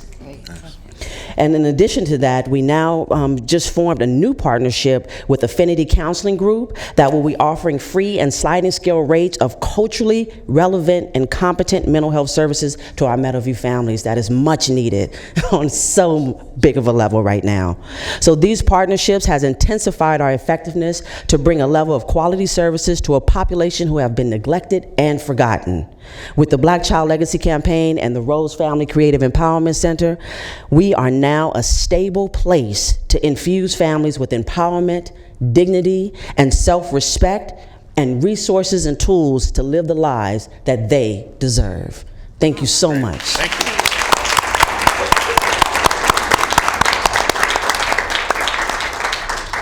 All right, LaTanya Mosley.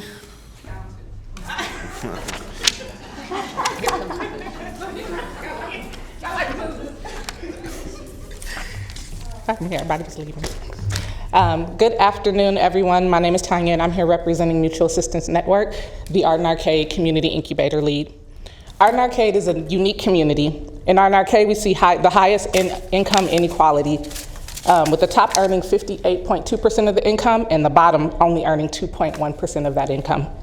The implications are that Art and Arcade doesn't need resources, because there has been an intermingling of the haves and the have-nots that has overshadowed those that have not. Mutual Assistance Network has been honored to pick up the charge of this work, not only through BCLC, but also by intentionally fusing Birth and Beyond with BCLC to expand the work charge, network, and support in a way that increases access and reduces disparities. Because of this, the community we serve in has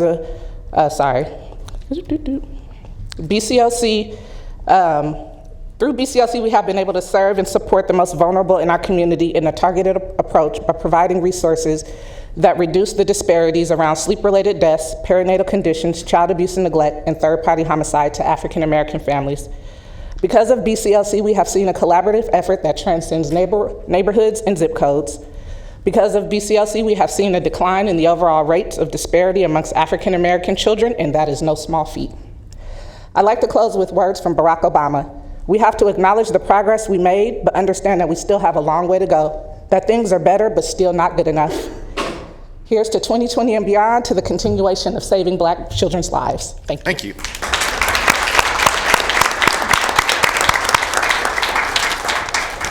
All right, Ms. Jennings, you're up.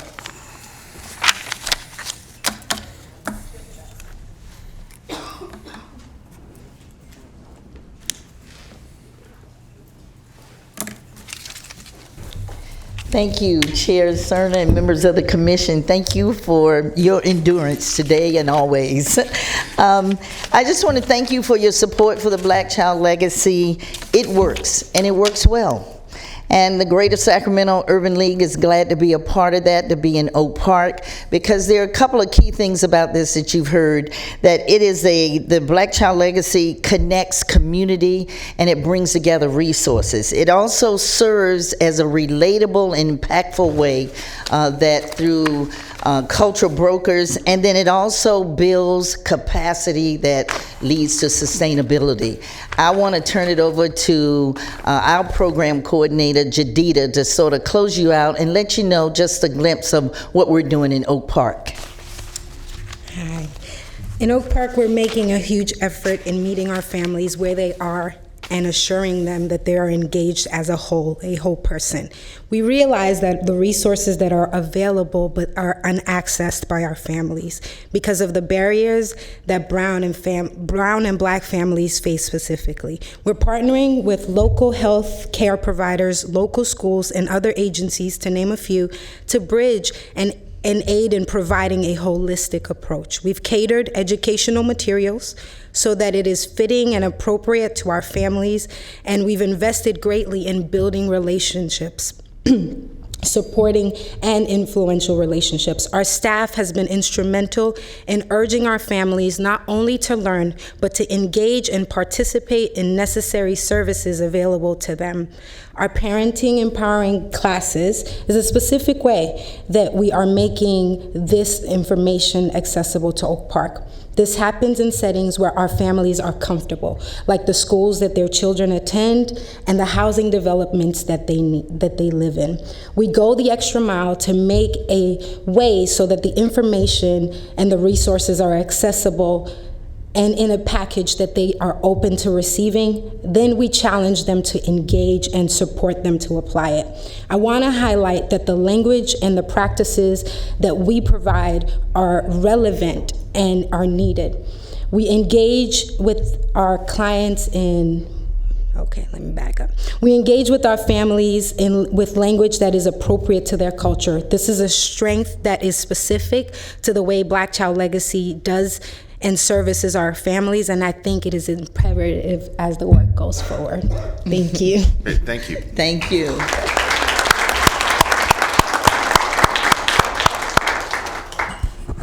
Julie or Linda, do you want to put a bow on this, or you want me to do it? You go ahead and do it. Well, let me, again, just apologize because I felt like I needed to kind of move things along today. Primarily because I don't want my fellow commissioners peeling off and not hearing from everyone. And I know, we're all torn in terms of our schedules today, but I got to tell you, and I've said it lots of times, this is the most important work we're doing in this county. And, if you don't believe me, you can talk to people in Miami, Florida that know about it. You can talk to people in Washington, D.C. that know about it. People in Southern California that know about it. This has garnered national attention for good reason, and it has to do with all the substantive commentary today that we've heard not just from Black Child Legacy Campaign partners, but from people that it serves. And so this should not be the best kept secret. We do not want that. We want this to be what it has become, and that is a model. And, I won't belabor the history of how this came to be, but this is really owned by the community as it needed to be.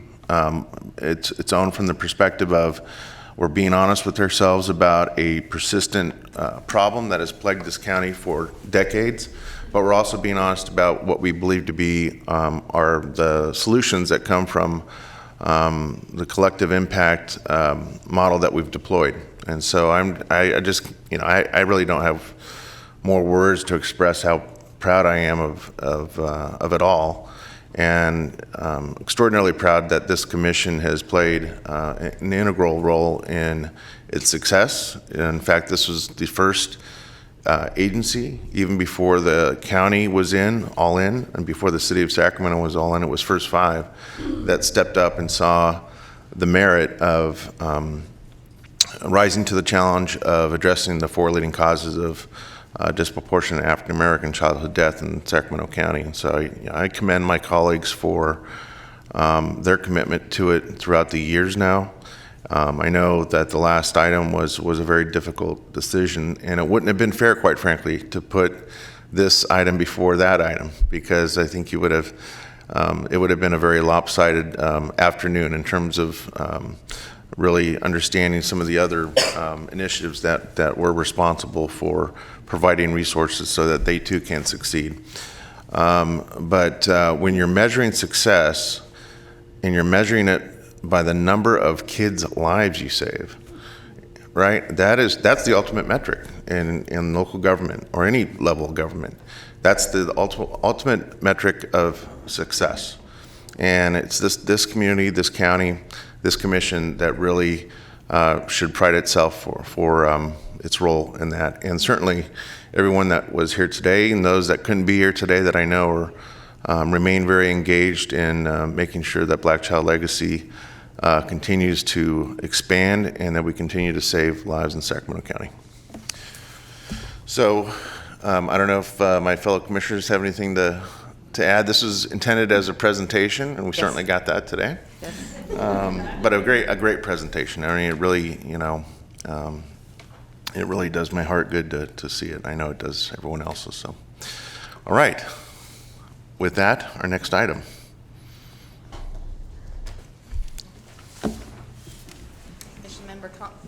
Commission member comments?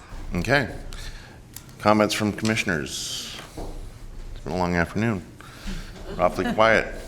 I'll just say that I again had an opportunity to join Julie and Linda, as well as some of the others that we heard from today, about a week and a half ago down in Irvine to speak in front of a First Five California conference and spread the gospel of what we're doing here in Sacramento. And as was made mention in part of the presentation this afternoon, Fresno and LA counties are looking, or their First Fives are looking very seriously at kind of replicating the model we've used here. So that's a good sign. All right. Sorry. I'm putting you to a test.